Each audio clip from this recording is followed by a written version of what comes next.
we've worked really hard on laying out policy and procedures. We started off as a mom and pop restaurant, essentially, knowing that we wanted to be bigger, we wanted to grow, but we still were going to be on the smaller side of things. We're not trying to be a huge franchisable operation. So when you start laying out your policy and procedures, you're putting the guardrails up to allow them to make the mistakes without falling way too off to the side where they can't recover. Right. And examples of that would be like, well, if you're managing the floor and you're not really sure how many people you should have on, but you're confident that you have really strong people and you're willing to push through it with the people you have, that's the type of thing, like encouraging them to push forward with what they have. And if something doesn't happen, or the result doesn't come out exactly how they wanted it to, but at least they had the insight in how they went into it. And if they made a mistake along the way, they're not going to make that mistake again. Right. They're going to, but it wasn't at a huge detriment to the restaurant. Right. It was just like in that moment. And I think you get so much more out of it from that moment than you were to just tell them how to operate. This episode made possible by Restaurant Systems Pro. With excitement, allow me to introduce to you today's guest, Big Tree hospitality partner, Arlin Smith. My man, Arlin, are you feeling unstoppable today? I'm feeling it. It's so good to see you, Eric. Dude, I'm psyched. Thanks for being here. I'm psyched to have you. Thank you for having me back. Second time on the show. Yeah, crazy. First time you were on the show, 2018, was when I was just starting to do in-person interviews. You're episode 545. 6 years have passed. I'm sure you've grown as a professional. Your organization has, I'm sure, grown, evolved since 2018. Yeah. When I spoke to you, you had two business partners, Andrew Taylor and Mike Wiley. We knew that you purchased this restaurant group, or starting with Hugo's, from Rob Evans. Yeah. And in 2018, you had Eventide, Honey Paw, and Hugo's, and you also had Eventide Fenway. You had a Big Tree Commissary and Big Tree Catering. Yep. That's where you were in 2018. I can't wait to pick up where we left off, but let's get that motivational, inspirational, ball rolling with a success quote or mantra. Last time you said, whenever it gets overwhelming, remember, it's just a restaurant. What do you have for us this time? Well, it's funny you put me on the spot for that. That is still what I say on the regular. It's kind of like when you get into those moments where you're like, what are we really worried about here? What are we doing? And it's like, it's just a restaurant. And the thing I usually add to that, if I'm speaking to a group of managers who might be new to their department or whatever, it's really just encouraging them to go make mistakes. I know it sounds like you don't really want them to be making big mistakes, but you kind of do. You want them to be making some mistakes, getting in it, and learning, and understand, like, it's really, there's a few things that you could do that would be detrimental, but that's it. Everything else is forgivable and moving forward. How do you walk that line of giving them a long leash, to go make those mistakes, but not so long that it buries or causes a huge problem? Well, I think for us, we've worked really hard on laying out policy and procedures. We started off as a mom and pop restaurant, essentially, knowing that we wanted to be bigger, we wanted to grow, but we still were going to be on the smaller side of things. We're not trying to be a huge franchisable operation. So when you start laying out your policy and procedures, you're putting the guardrails up to allow them to make the mistakes without falling way too off to the side where they can't recover. Right. And examples of that would be like, well, if you're managing the floor and you're not really sure how many people you should have on, but you're confident that you have really strong people and you're willing to push through it with the people you have, that's the type of thing, like encouraging them to push forward with what they have. And if something doesn't happen, or the result doesn't come out exactly how they wanted it to, well, at least they had the insight in how they went into it. And if they made a mistake along the way, they're not going to make that mistake again. Right. They're going to, but it wasn't at a huge detriment to the restaurant. Right. It was just like in that moment. And I think you get so much more out of it from that moment than you were to just tell them how to operate. I love that. When you're talking, you're reminding me of when I was studying to become a commercial pilot. The flight instructor was always like, whenever you had a question, the response was, I don't know, you tell me. was, and the flight instructors were trained to say that to force the pilot in training to know where to find the answer. And the answer was in the FAR-AIM, like the Federal Aviation Regulations thick ass book, and you needed to know how to navigate that book to get your answers when you didn't have a flight instructor sitting next to you. But the equivalent to the restaurant industry is an operations manual. Yeah. Like you put that stuff down, that's what protocol is for. Like we've been here, we've documented it, know where to find the answer. And we're also updating that. You know, our handbook is a part of that, and you make changes along the way. And each establishment has a slightly different manual. Right. You know, it's like, yeah, we're all restaurants and we have a formula of how we want to be putting things forward, but we also want each of them to have their own identity. Right. And when they make the mistake and they have to solve their own problem, it becomes much more sticky because they had to go find the answer and do the research versus you just telling them real quick. They're going to forget. It's short-term memory. They're going to lose it. So and they're not being micromanaged. Yeah. Awesome way to get this thing started. So I kind of painted the picture of where Big Tree was in 2018. Where is Big Tree today before we go back to 2018 and pick up where we left off? Oh, yeah. It's crazy to be thinking back prior to COVID. 2018 was a fun time. It was like we had so much in front of us. We had just been open for a year in Fenway and navigating those waters. And at that time, we had put in the commissary kitchen to accommodate that growth into Fenway, but also giving our restaurants in Portland the room that they needed to operate in the building that we're in today. So it's taking some of the load off, so you weren't trying to run 3 restaurants. Yeah. Well, we were trying to produce, I mean, with all 3 restaurants operating at that time, it was a lot, and just had to get room in the building just to produce like the steam buns, for instance. And we were also processing our own lobster. Since then, we've partnered with a lobster purveyor, lobster processor, the Reddy Brothers. They had some fun stuff going on that alleviated a lot of stress that we had for producing a consistent product that was basically the lifeline of Eventide.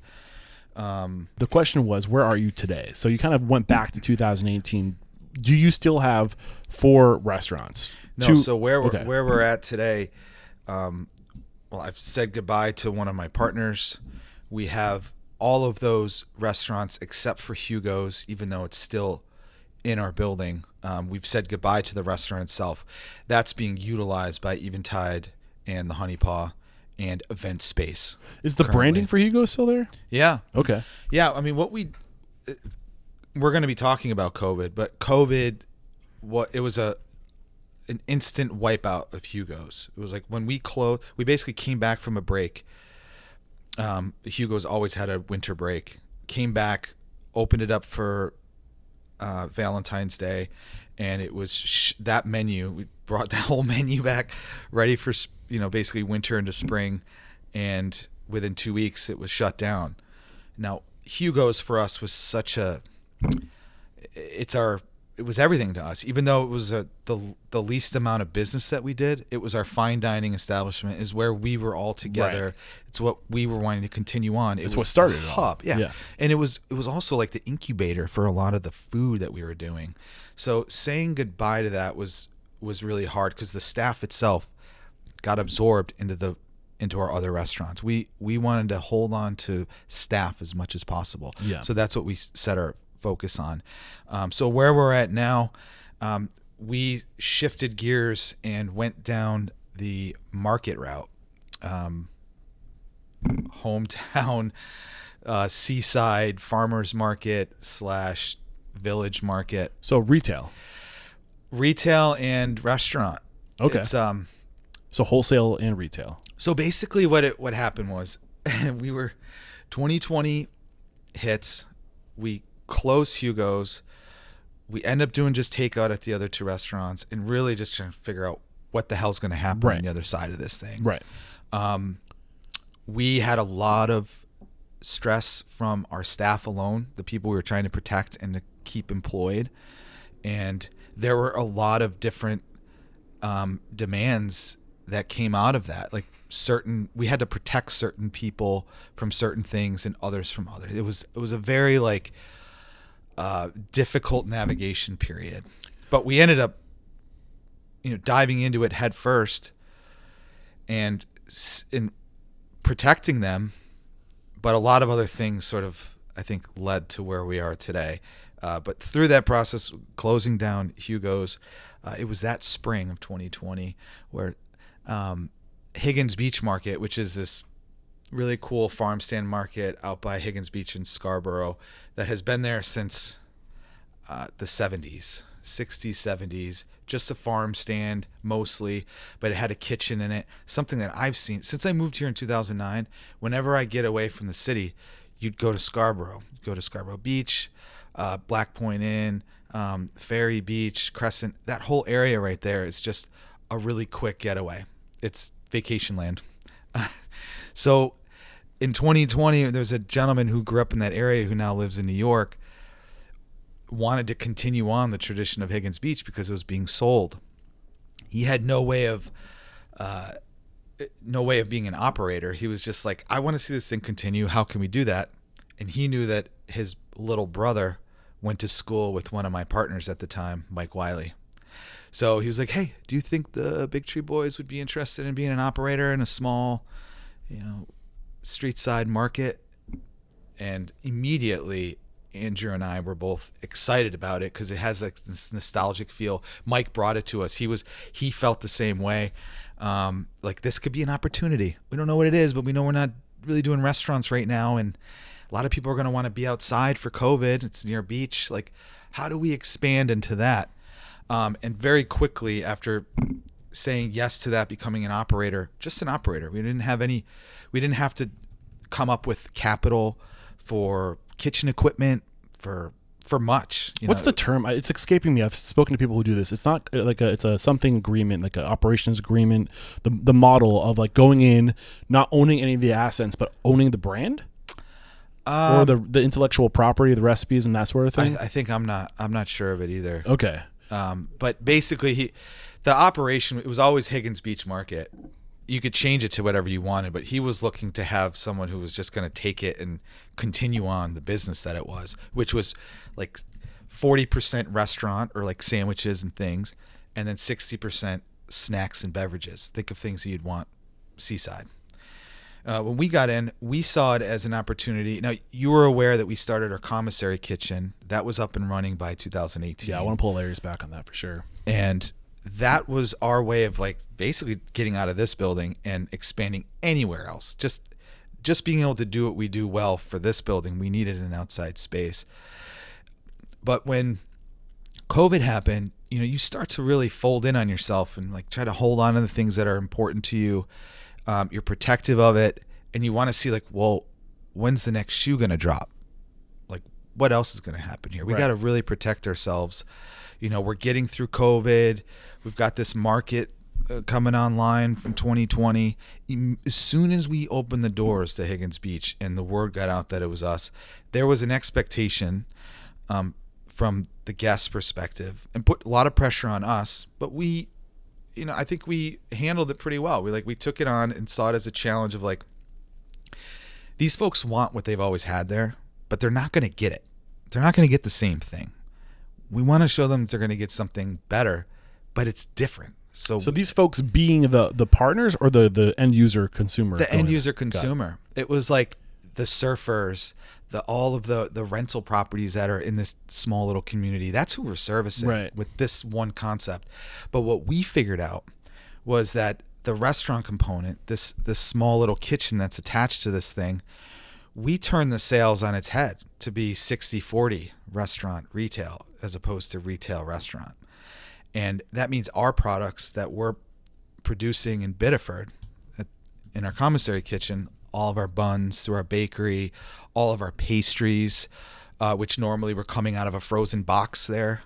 So we're able to provide a handmade product, fresh handmade product on the regular, and the customer saw it. So new fresh sandwiches on our sesame rolls, our in-house buns, all things that you just wouldn't expect to see at a seaside market, but our sales were showing it. It's like, oh, this is an outlet for foods. We're producing something, and we don't have all the other expenses of a restaurant. How aware is the consumer that it's not coming from Big Tree Hospitality, but it's coming like you're in Higgins Beach Market space, but it's not big or Higgins Beach Market operated. Like, is that front and center, or is that like in the background? Well, it is. It's like Higgins Beach Market. We then, so when we took ownership of the operation, we then have full ownership of the brand. Okay. So we branded it ourselves, just like we've done for all of our So you spots. own Higgins now? Well, we own the brand Okay. in itself, but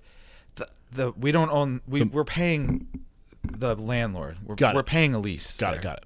So we first signed up for a 3-year lease, but pretty quickly we realized there was a lot of building issues. The area flooded a lot. They had raised the road a little bit over the years and didn't compensate for that property. So the property itself was having issues. And with us having staff working outside in the elements of, like, say, rain and bugs and things like that, well, it starts to wear down on you. And there was one really bad year. 2 years ago it was a really wet year, and we were like, we don't really have the appetite for this. But we had already gone into the market world because we had success in the first year of Higgins, is like showing us that this is something that we want to do, because we're able to sell our products and be part of the fun. Immediately as us taking that over, we had everyone and their brother up and down the coast asking if we would buy a village market. You can imagine how many there are in every little town, and it's flattering. It's like, how awesome is that? But it was also showing, like, well, where are these places at? Like, why do they want operators? Why are they feeling like they need that? So that's what we sort of dove into and navigated, and still are. Yeah, and Maine is littered with these old downtown. My uncle owned the pharmacy and market in Canton, Maine, and I didn't even, like, growing up, and I was never aware that hospitality just runs so deep in my family. I thought that was the coolest thing. But they're just basically like look like houses with like markets in them, where you could get your drugs, you could get a snack, you could get your groceries all in one spot. So many of them have gone out of business over the years because everyone retreated out of the country for the big cities of the world after the industrial age. So it's kind of the roots, the bones in Maine are amazing. Yeah, I mean, you just nailed it. And there's an expectation in those communities too. So if you don't mind, can we talk about No, please, man. This is why the show is sometimes 2 hours long now, because I like to have good conversation. And we can do that. Because I think the biggest surprise to people is, like, that is the pivot we did. And they're kind of like, well, why? There's not a huge expansion there. There's not, like, if you get into one of these markets, like, it's all of a sudden it's going to unveil itself as like this big income generator. It's like, you kind of know what they are up front. You know that you're limited to that community. Seasonal. So Higgins Beach, very seasonal, literally opens its doors in April and closes them in September. We look to expand that a little bit, but it can't go much further than it. Can't go into winter. What town is that in? Scarborough. Oh, thank you. You said that earlier. So with people coming out of the woodwork looking for us to be operators of these small spots, we took that as a compliment. We also took it as, like, these are opportunities. We don't want to just, like, say screw you, like, we don't want anything else, like, we'll come to you if we want something. We wanted to listen. We wanted to be open ears and really see what is going on out there. And what we realized is, like, if we were going to expand it all into go down the market road, well, we had to be mindful of the radius from our hub. We already have a fleet of trucks because of our operations in Boston, and then going to Higgins and being up and down through Biddeford. So for us, it felt like we could be adding to our distribution, pulling more from our pastry and baking program, which is Little Spruce Baking, which is something that came out of since 2018. We partnered up with our own staff to create a bakery that's out of the same area as our commissary kitchen. And I think since we've done that, it allowed us to provide our own baked goods, all of our breads, all of our pastries for ourselves. But the markets were allowing us to sort of showcase them more. What up, Unstoppable restaurant owners and operators? We have to interrupt today's video to let you know that Restaurant Unstoppable and Restaurant Systems Pro, we're taking our relationship to the next level. Beginning in July of 2024, Fred Langley, CEO of Restaurant Systems Pro, is making himself available once a week in Restaurant Unstoppable Network to answer all of your restaurant systems questions, whether it's be profit margins. He will look at your P&L. Bring your P&L. He will take a look at that. He will dissect it. He will help you find your profit, whether that be through budgeting, inventory management, costing recipe cards, labor, checklists, you name it. He is a master on restaurant systems, and he's making himself available to you. Fred Langley and Restaurant Systems Pro started as a consulting firm, and for over 16 years, they've been helping their clients increase their profit by 10% or more. What are you waiting for? Click the link below to join our Facebook group, Restaurant Unstoppable Network.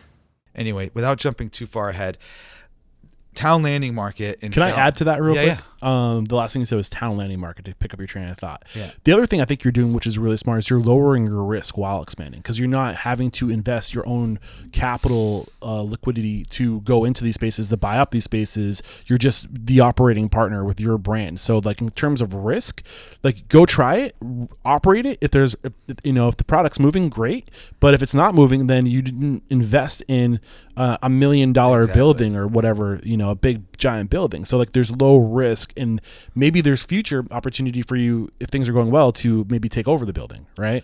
Exactly. Yeah.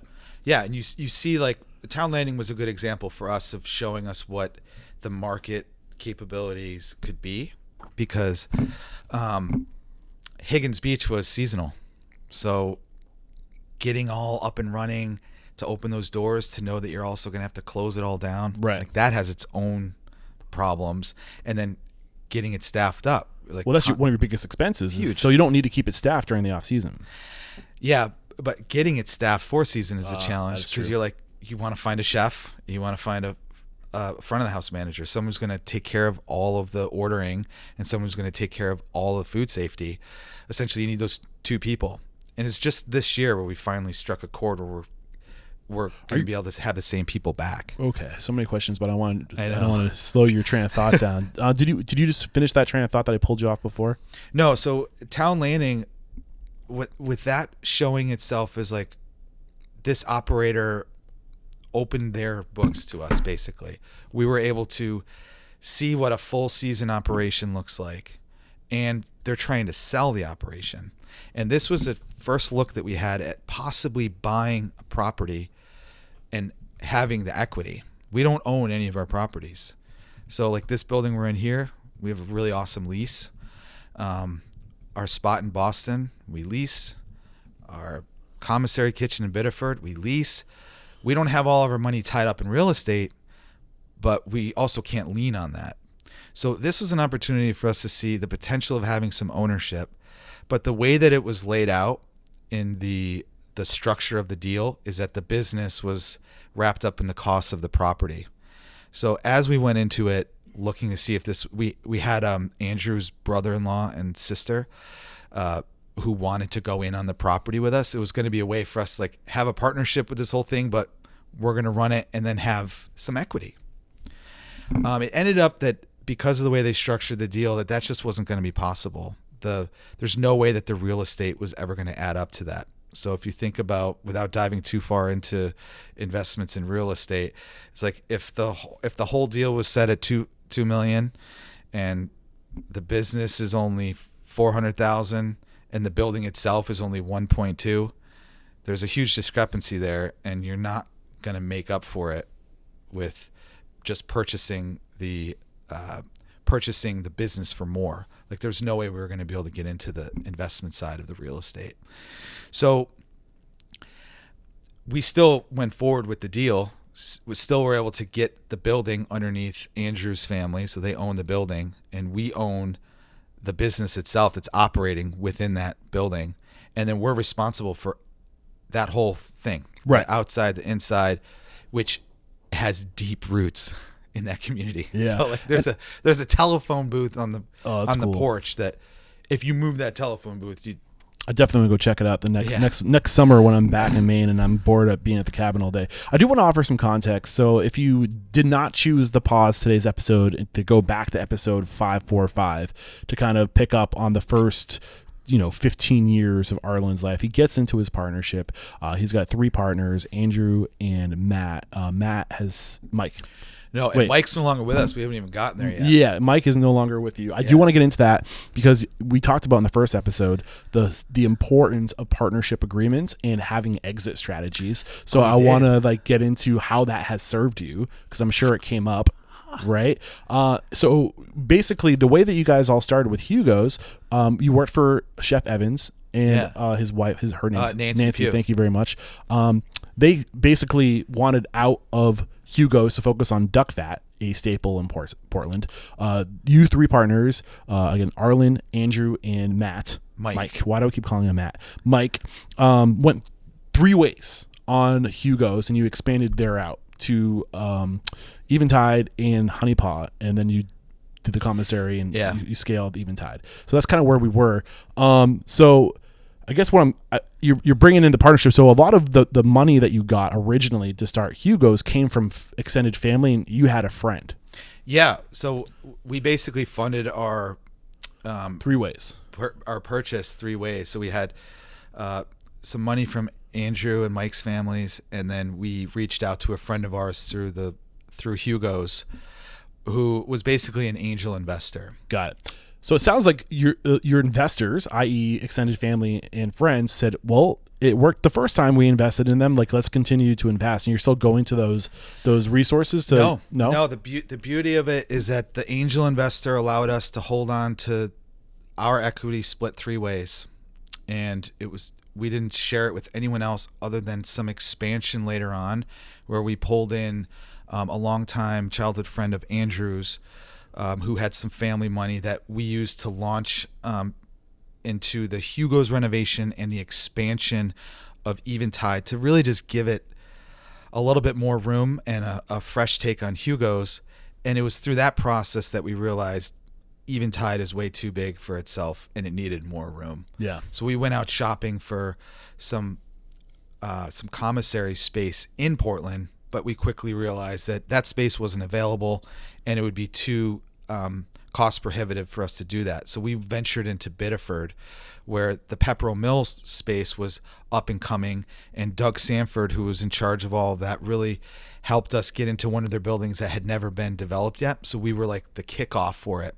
Allowed us to take as much space as we needed or felt we needed and do it for a low price on the leasing side of things, and also be as far as our trucking goes, a gap between Boston and Portland. So that's why we went to Biddeford. It was a way of sort of bridging the gap. Got it. As a hub. So I'm going to go big picture real quick to make sure I got everything. So since 2018, you have since closed Hugo's. You have gotten into retail space with pre-existing brands where in markets.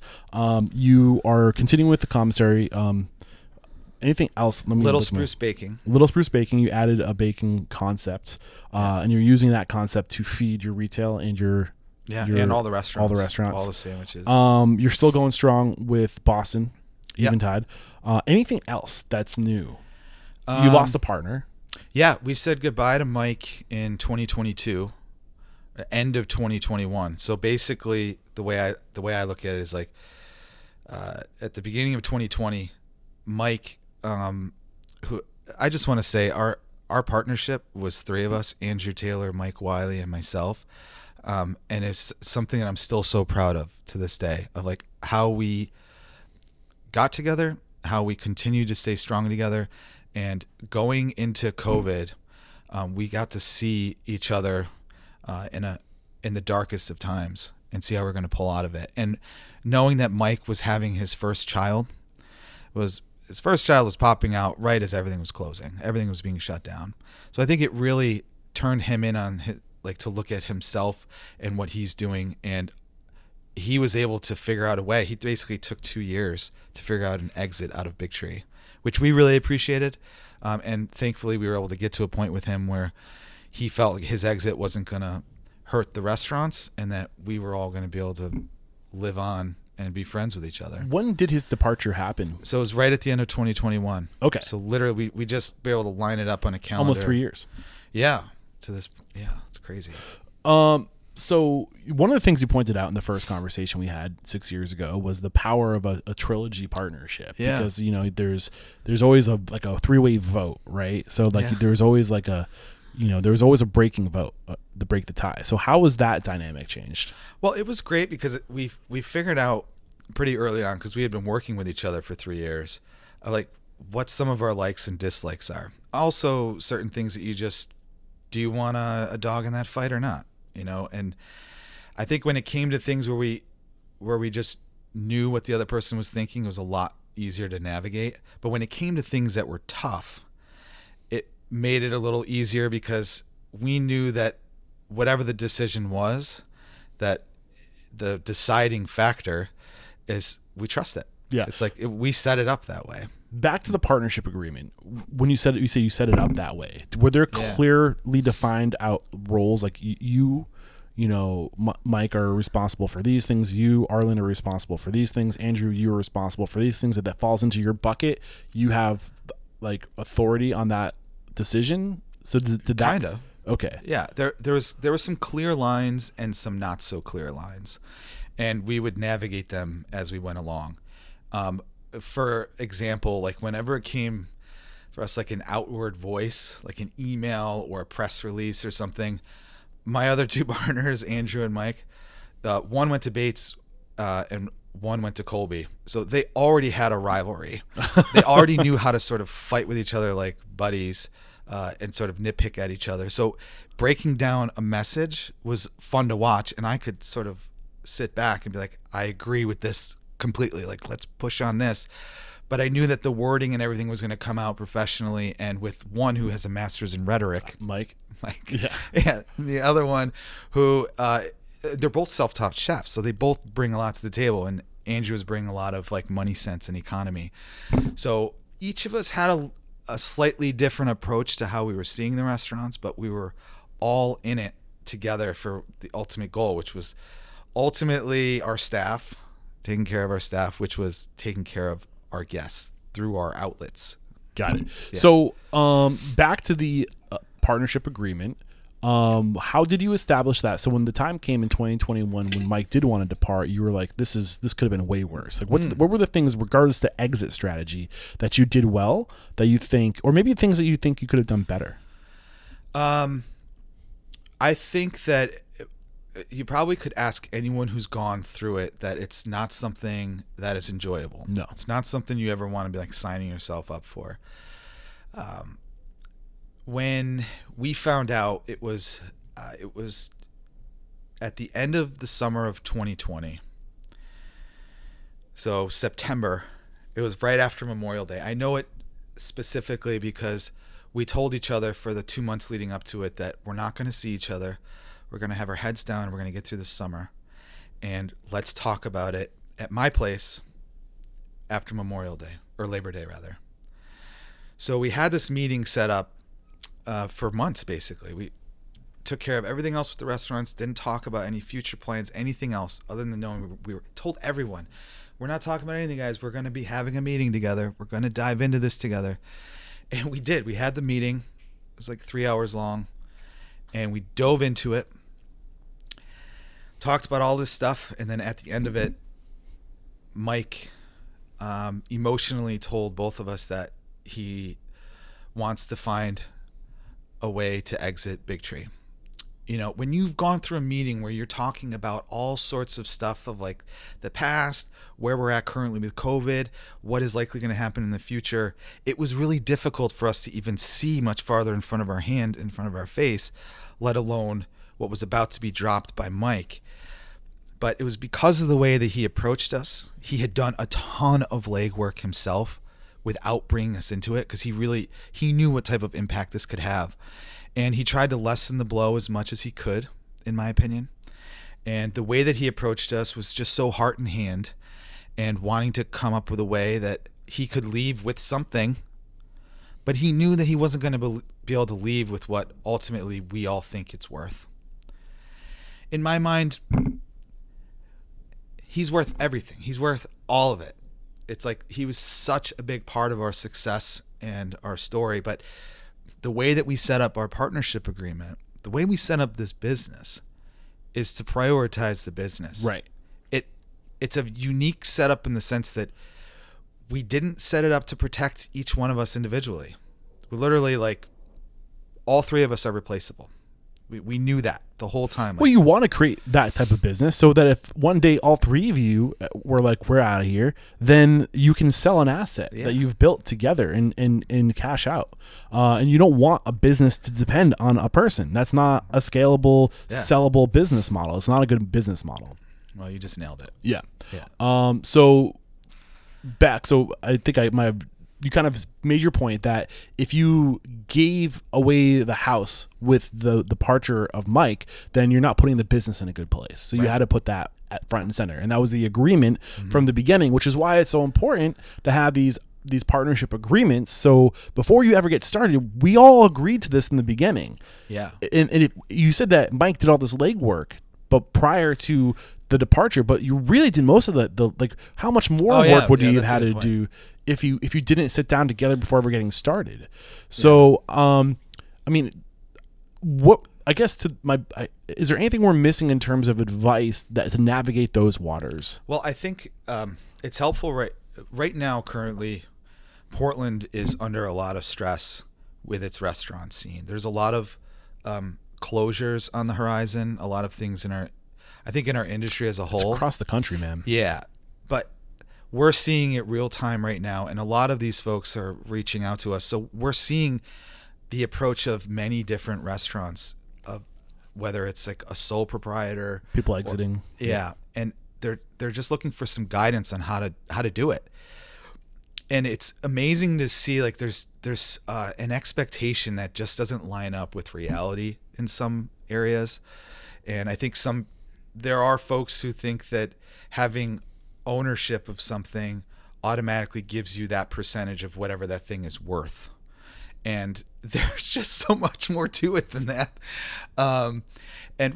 For example, like if you're in a partnership and you have a percentage of what the thing is worth, doesn't mean that it's like a ticket where you just say, all right, I'm done now, I'm out. It's not like you're at a casino when you're just like, I'm ready to cash in my chips. What type of liability is associated with that business that you have to make right? Yeah. You know, like maybe like face value, it's worth this, but do you have debt associated with that? Like assets that maybe don't want to be sold with the business, that don't serve the next business coming in, that people don't want to buy, you know, like, so like to your point, it's more complicated. It's way more complicated. And by us treating it with kindness and compassion is our approach at getting to an agreement that is a true compromise, which is both sides are giving up something. Got it. And going through that, being friends still to this day with Mike and having him be a part of our company in other ways, it's like, that is so much more important to me than the money. Right. The money piece. There's so much going on. There's so much more churning with a business of this caliber. So it's great to see that we're able to show our staff, like, everyone is replaceable and we're all here to make our lives better. And if you've been working for us for the last 7-8 years and you want to go make your life better somewhere else, well, we're going to pull out whatever resources we can to help you do that. Even if it's you leaving, we want you on the street with, it's a good light. It's like, we want that relationship. I like to say it's your job as a restaurant owner to push your people out of your restaurant. Absolutely. That's the goal. Like, the glass ceiling is here, not out there. You're delusional if you think everybody who comes to work with you wants to die with you. Like, that's not going to happen. No. So if you switch it and you say, okay, like, I know you're going to exit. What is your dream? What are your goals? Yeah. How can I help you? What ends up happening is if you find out what that person's thing is, what their dream is, their dream can be with, or could be with you, but you have to know what their vision for themselves is to be that solution. And that's like a small slither of the amount of people that come through your doors. But if you know about it, then you can be proactive about it. And everyone else, like, help them get to that next point. And they're going to send people your way because that culture that you're creating by doing that is so powerful. Yeah, we felt it real time too. We have a bunch of alumni that have gone from here and off to do their own things right in this peninsula, and it's so rewarding to see them go off and do that. And even when it doesn't work out the way they intended, just seeing how they handled themselves, how they've gone in and exited the industry with grace sometimes, with just a better understanding of how you can do it and not like throw it all out in the trash. Right. That's what you hope for. So seems to be like an underlying like trend that has been going on within Big Tree Hospitality, and it seems like you're really focusing on streamlining process and like doubling down on the formulas that are working, and getting rid of Hugo's, where you can now have more footprint for Eventide.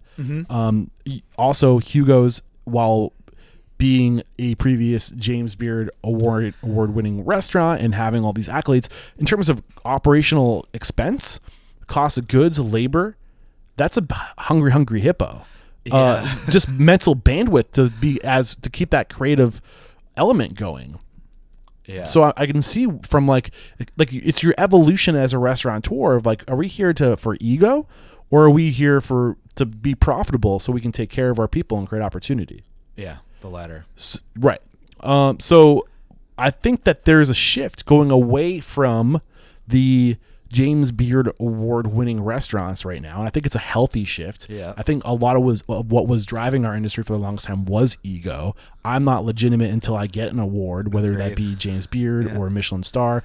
Pardon my language, fuck that shit. Yeah. It doesn't pay the bills. It might you got a short runway until the next season of Winners comes out, and the politics associated with that just suck the life out of you. Like, we're not in it for the ego. We're in it. Yeah. These are businesses, and we got to treat them like businesses. So you also outsourced your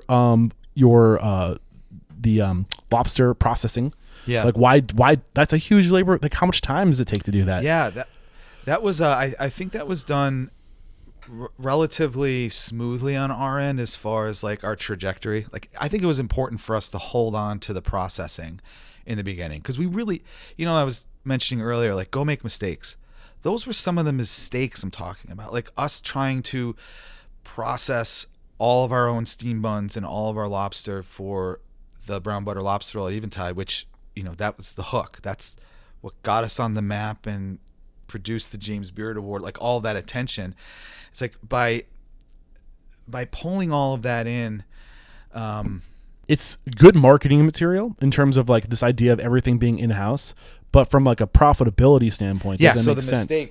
The mistake of like when I did I show you the kitchen, like where we were producing the lobsters? I've been in it. Yeah. It's so we were processing a whole rolling rack full of lobsters, killing and cooking them in a combi oven, pulling them out, cooling them down, processing all of that with like 5 guys in a small little space. How long would that take? It would take a 4 hours start to finish, basically. And How then many if they guys? had to double 5 it up, guys, you said? Yeah. So 5 times 4. Yeah. Right. Assuming that you're paying somewhere between $15 and $20 an hour in that ballpark. At right. that point. So I mean, you see how this adds up. How many days a week are you doing it? We were having to do it every other day, basically. It was, you would process. It got to the point where we were processing for that day's product. That's so not $320 worth of labor costs a day to cost. And doing it to something that just needs efficiency to be affordable. Lobster's already expensive. Right. So we were choosing to do it, but that was one of the reasons was we had this fear of the quality of the product not being delivered to the guest if someone else had a handle on it.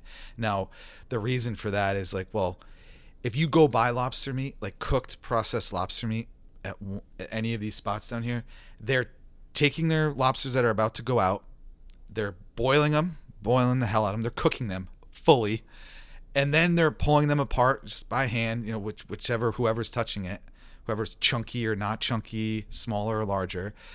And then you're taking that product that's already been cooked to the max and then wanting to reheat it again for a brown butter lobster roll. So you're just like obliterating that product. Whereas if we're doing it ourselves, we can undercook it. We can pull it to our specs and really hone in on what is the best lobster product for our roll, our lobster roll. And by forcing us to do that whole process, including making the buns, we realized that it's a lot of labor. Is the juice worth the squeeze? And then we got to see, well, what if we then take our qualifications for what this product should be and take and shop it out. Right. Take it to someone who does this for a living. Right. Take it to someone who has direct access to get the best price for these lobsters. If we're going to continue to provide this a superior lobster roll that's affordable, because it's also one of our key goals, is not making things that are out of reach for people to have, like a lobster roll or oysters. We've always kept those under the margin just so that they could be accessible to people. Right. I mean, and you're also creating opportunity for other businesses in your community. I think, which is something that's really important. Like we are tribal creatures, and we live in a tribe of 9 billion today, which is kind of weird. We're not used to that. But at the end of the day, we can choose to not be a part of that system. We can choose to be a part of our local community and go further together with people in our community and spread out that your success, that wealth that you're pulling in. You can spread that out to other organizations. And there's a lot of good that happens, like so that microeconomy. So much great came out of that. Yeah. I mean, just being plugged into someone who has a better beat on the ocean itself. Right. They're literally like telling you what the lobster market looks like. So we then had a better insight on what was coming down the pike. Right. So I was listening to you while just trying to do some mental math, but I'm guessing because you're open 7 days a week. Yeah. So your labor expense for just cleaning lobster was upwards of $2,000 a week. Oh, easily more than that. What is it costing you to outsource this? Well, we were able to lock in on a product that was giving it to us for cheaper than we were able to produce it. So it's not those jobs were lost. We still needed to prep a lot of stuff. So we basically took our lobster juggalos, we call them. Yeah. Because they were just like, got in there and just like messed it up, tearing apart these lobsters. And they had jobs. They had like other things to produce. We were able to like pull the lever on other products that we want to sell. That's where I was leading with this. Not only are you saving money by outsourcing it, but you're also getting that time and space back to spread out your energy more effectively on the things that you could only do in-house. Absolutely. Yeah. So like this is like the evolution of your restaurateur chops. Yeah. Right. So like, what does it really make? So ask yourself in your business, like, what do I have to do? I don't necessarily have to sell out to take this out of house, because there's ways I can go further together with other people in my community by creating opportunity for others. Right. Yeah. And it can focus your energy on what it is you truly can only do in house and like make a bigger impact. So, I mean, I wanted to get into that. Any other examples of how you've streamlined and outsourced process to people that could do it better, more efficiently, less expensive, without losing quality? Yeah, I mean, I would just point to the obvious one for me, which is most of our fish and animal production is from whole animal, and by partnering up with like a butcher shop, like a Wyndham butcher shop early on, like we're sourcing a whole cow. And that whole side of cow is aged for us off-site. That means the product is going to be better when we get it with great yield. We then have full control of this beautiful product and getting the primal meats to take them further and how we want to sell them. Having all this incredible product to then put into our dry-aged beef burger that's on the Eventide menu. It's like if we were just trying to do all that piecemeal, just like pulling in those, just buying from a box store or something like that, you don't get the opportunity to get the ultimate product that you have full control over for cheaper. And by doing the whole animal allows us to do that. And then the departments get full knowledge of what this animal can provide or this fish can provide. I mean, in season, the bluefin the bluefin tuna in Casco Bay, like coming straight to our door, a whole size of this table comes in. You ever seen Wicked Tuna? Every 3 days. Those guys. Yeah. I mean, we're like, that's how much we're able to source out. I mean, it's not just going to Eventide. It then goes to Eventide Fenway, and then Honey Paw has it. They're all getting a piece of this one animal, all different preparations. To me, that's something. It's not completely outsourcing it, but by having those products at our disposal without getting the piecemeal has allowed us to really hone in on the end product. Yeah, I love that. You talked about closing Hugo's. I want to get more into that, like the economics of that. What like ultimately bring us to that? When was that during the pandemic? You said it died with the pandemic. It was. We were closed for January. This is 2020. 2020, and then we came. You back. Closed for January? Because didn't like that really drop in March?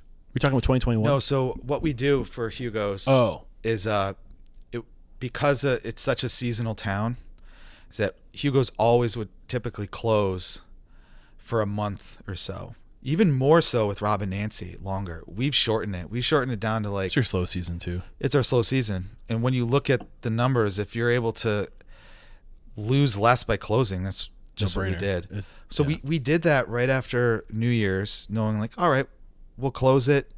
We'll keep it shut down, save on that. But let's come back roaring for Valentine's Day weekend with a new menu. And this is a tight-knit team. It's 5 people.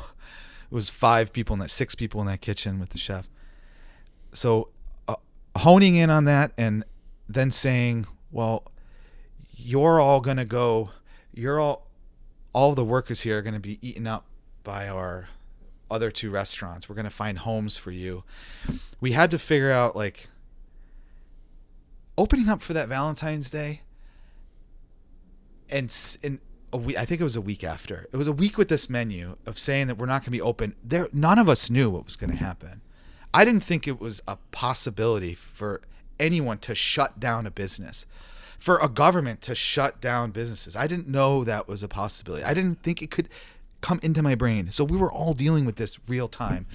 And it was so infuriating knowing that something that's just so out of your control is taking everything away from you. I had a moment where I was just like, flash before my eyes, everything is gone. Right. So when it came to Hugo's saying goodbye to that, it was like, to us, fine dining, I don't want to think about fine dining at this point. I don't even want to think about it. I'm like, we're thinking about how we're going to at least get takeout through the other 2. To me, fine dining is like the last thing we should be thinking about. We've already absorbed the staff. Great. We have it.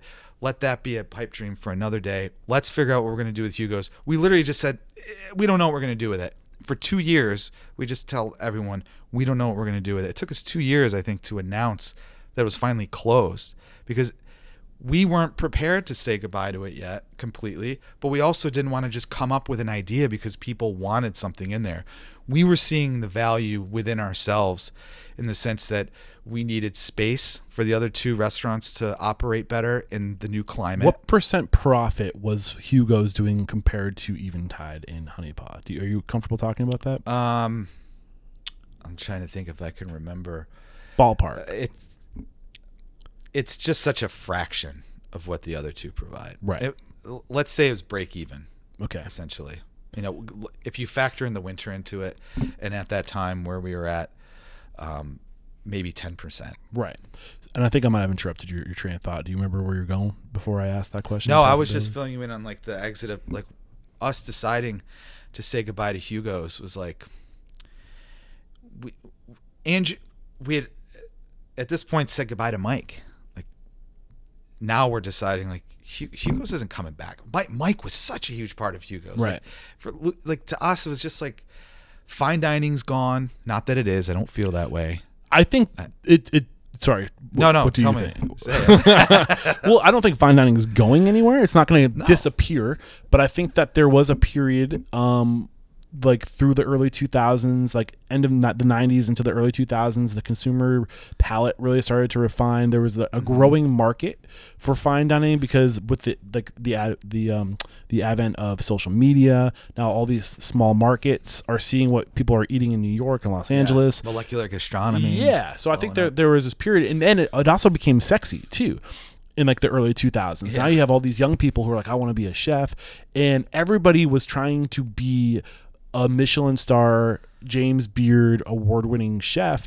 And I think it took about 10 years of a bunch of people pursuing that, realizing that there's only 1% of the market that can sustain that type of business model. And when everybody's trying to open that type of restaurant concept, you're saturating the market with this level of food that only the smallest percentage, the top 1% of people can afford to eat at. And then I think the other variable that really played an impact on this was that at the same time retail was disappearing. So you had all these landlords who have these empty spaces, and they're like, the only thing that works in these spaces are restaurants. So now you have buku bucks trying to get the next James Beard chef into their property so they can have rent.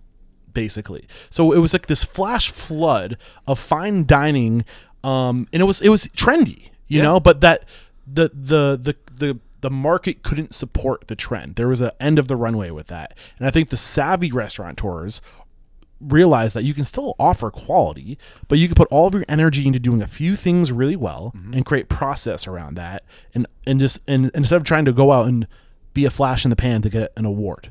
I mean, right? you pretty much nailed it. Thank you. I mean, It only took 10 years. well, what's great is over 1,000 episodes. what I love hearing it from you is that I know you've been out there and it hitting the streets across this country. So it's coming from the right place. It's coming from the true place. It's not just like having an idea or a thought of like, oh yeah, this is happening everywhere. It's like you're feeling it, you're seeing it. And for you to see that trend, it's, I mean, part of it's scary, but at the same time, it's comforting.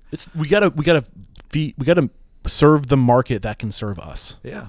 And there's a lot of people that need serving, like even middle class people, you know, the 50% of the population, the 60% of the population, they have busy lives. Yeah. They need convenience. They need healthy, quality food to put in their bodies. And there's a way to meet them at a price point that serves the restaurant better and the community better. And I think we need to focus on that. Oh, 100%. And that's exactly what we're focusing on right now. Given the state of costs of all products are up, costs of labor is through the roof. And those two things. You just got me thinking. Sorry, keep going. Just those two things alone have basically wiped out the margin for any restaurant that is in operation right now. And anyone who's still operating like we are, you're seeing that like, oh, I said, no, I'm not getting that. How am I going to get it? Because I can only go so much longer without having that where I'm going to fall off the cliff. I'm going to start a new award. What is it? That goes to the most profitable restaurant that is also creating opportunity for other people. And make it all about the numbers. Like who's running the most fine-tuned, and then I get that restaurant to do open book management with the world.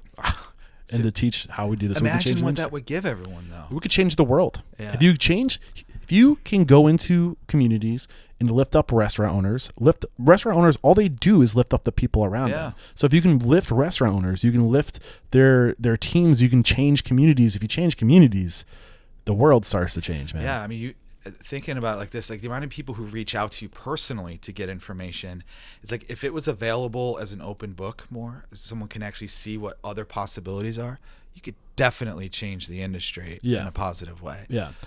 For the better, you could also change it for the worse, because if someone's out there showing something that isn't the right path because it hasn't had the time to prove itself, could be tricky in itself. But at least you're doing it together, right? And figure out more from it. So back to closing Hugo's. So basically, you're taking this giant load off of the shoulders of your team, not having to produce the food that goes out, the fine dining that goes out of the same kitchen that's still serving Eventide in Honey Paw. Yeah. So now that you shed that responsibility, you can do what you were doing before even better, right? Yeah. Currently, with Hugo's was a few things for us. It's kind of like it was the thing that sacrificed itself for the betterment of everything. Right out of the gate, when the city opened up the streets for outside dining and we couldn't have anyone inside because no one wanted to eat inside. Well, in order for us to operate outside, we had to provide bathrooms. And here we were with a corner restaurant that was empty, not operating, that had 2 bathrooms, also had all this kitchen space. We just threw up a tarp wall, split the thing down the middle, gave the kitchen side to our teams and the other side to the guests. So we provided the bathrooms, provided this like sort of in to our space where people could see like, oh wow, there's a lot going on in here. This whole factory back here. But it was filling the need of just the bare necessity of going to the bathroom to be able to operate those 2 others. If we didn't have that, we wouldn't have been able to have the amount of tables that we had on the street to provide, because we would have just had to provide the bathrooms within the place themselves, which we only had 1 in each. Yeah. So being small restaurants, we leaned on Hugo's to really give us the things that we ultimately needed to grow. And when that wall came down and we no longer needed those bathrooms, well, we saw that it was still nourishing our staff, giving them some space to expand some of their prep projects, some of their just operational things. Like when we were really busy, just having them a spillover kitchen for Eventide, just to be able to prep up some stuff, like that was more important than us trying to fit another business model in there. Exactly. And fortunately for us, like the way we expanded within the same building and having all the kitchens connected the way that they are, is that our lease there was still very manageable for the 2 restaurants that were at it. It didn't put us in a position where we're like, oh shit, we're sitting on a lease. We got to figure that out. It absorbed in a way that it's helped us and allowed us to move forward. What up, Unstoppable restaurant owners and operators? We have to interrupt today's video to let you know that Restaurant Unstoppable and Restaurant Systems Pro, we're taking our relationship to the next level. Beginning in July of 2024, Fred Langley, CEO of Restaurant Systems Pro, is making himself available once a week in Restaurant Unstoppable Network to answer all of your restaurant systems questions, whether it's the profit margins. He will look at your P&L. Bring your P&L. He will take a look at that. He will dissect it. He will help you find your profit, whether that be through budgeting, inventory management, costing recipe cards, labor, checklists, you name it. He is a master on restaurant systems, and he's making himself available to you. Fred Langley and Restaurant Systems Pro started as a consulting firm, and for over 16 years, they've been helping their clients increase their profit by 10% or more. What are you waiting for? Click the link below to join our Facebook group, Restaurant Unstoppable Network. But it's also really rewarding to be able to put a concept to sleep, not let it die, right? And I think that is it says something about the maturity of your level of operation, where it's like, on paper, does this make sense? Yeah. In I think when Rob Evans and Nancy Evans, she keep it married, right? Same last name? They're married. She goes by Pew, though. Okay. When Rob and Nancy started Hugo's in 1990 or 2001. 2001. That was like at the peak. You know, they caught the wave. Yeah. And I do want to say that I don't think fine dining is gonna die. Like to echo that sentiment, I went toe to toe with Gavin Kaysen on this subject from Minneapolis. Right? It's gonna be around, but I think that the cream of the crop, pun not intended, but like, you know, because it's fine dining, like the good stuff, there's going to be a very, very small percentage of people that are going to be able to attract that market, that 1%. You're going to see fewer fine dining, and I think that's the right balance. Food doesn't have to be good and good for you to be.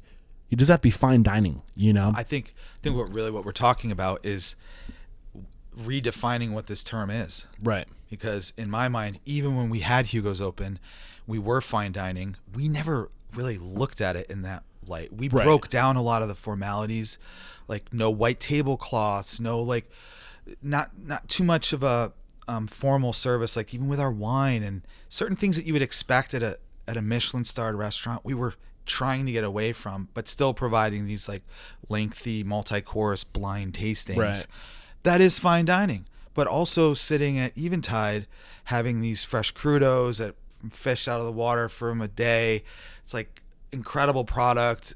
Like that's still fine dining. Yeah. It's just how it's being presented and really what the expectation is of when I come in, I sit down, what am I paying for? Am I paying for any of those formalities, or am I just coming in and I'm getting the service and the product? Right. So I think what you're going to see is a fragmentation of the marketplace. So you said like getting away or redefining what fine dining is. I think we're going to actually just come up with a whole new segment. Yeah. And they think they're calling it fine casual. Right. Yeah. Instead of fast casual, where it's that quality, but at a more counter service atmosphere, or you know, whether that be like a more fast casual build your own, or like we have a very small menu. We have some options that you can play with. You know, but really we just deliver a few things really well, high quality, counter service, low operational costs. Pick it up at the window, no servers, right? Like, you can still create a great experience without all those other elements of fine dining, laundries, linens, things like that, you know. Those are all expenses that are really high.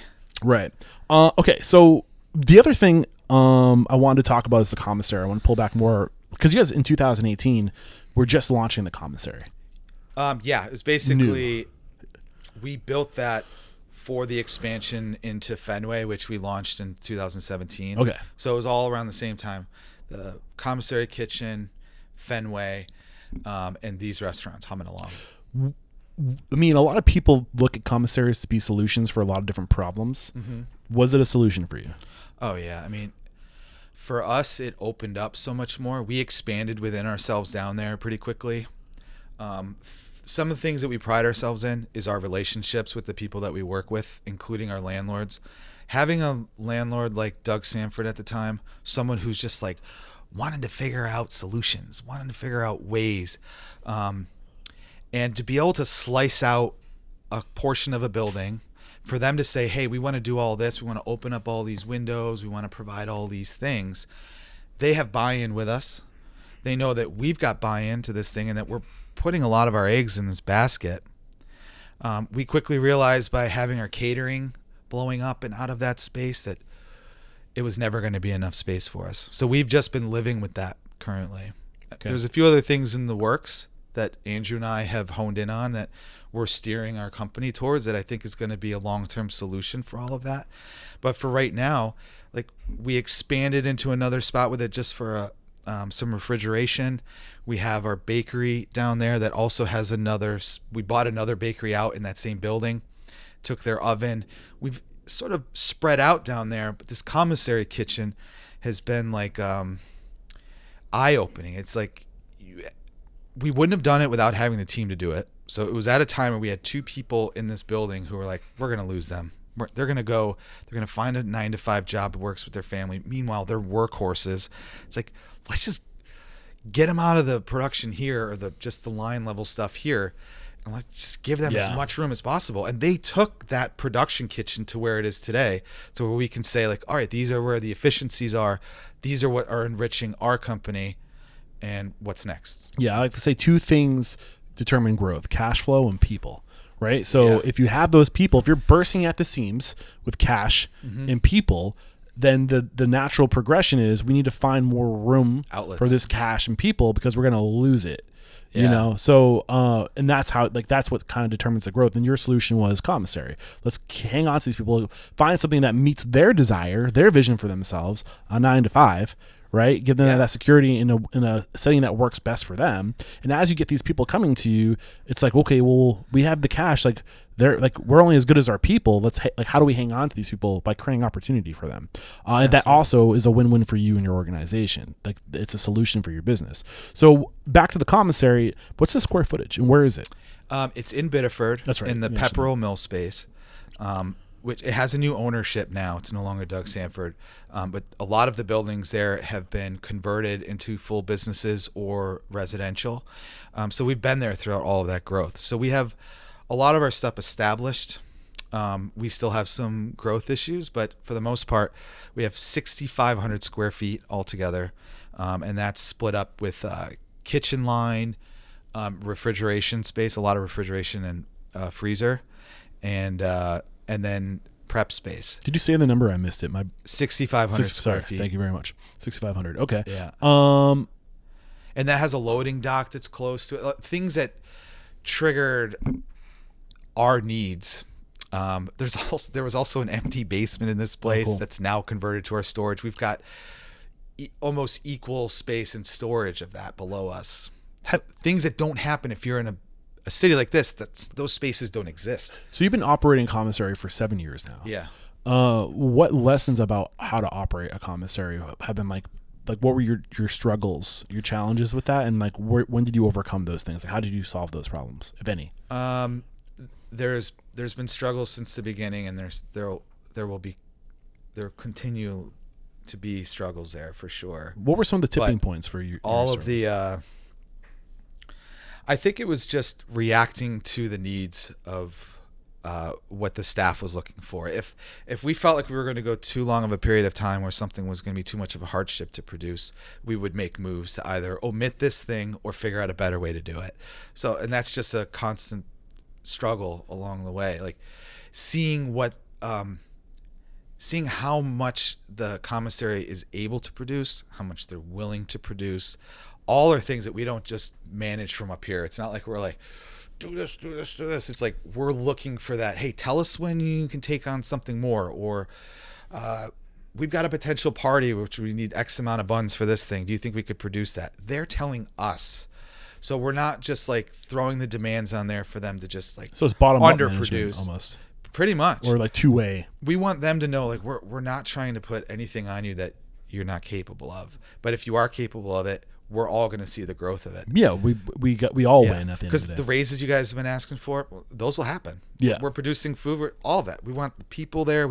Anyone who's looking for more buy-in to this company. Do you do open book management?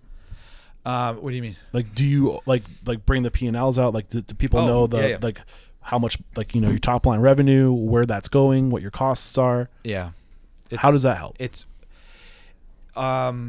I kind of wish Andrew was here because I love his answers to these. Well, he's the money guy. He's the money guy. Anytime he wants to come on, I know you're the... You won't get him on here.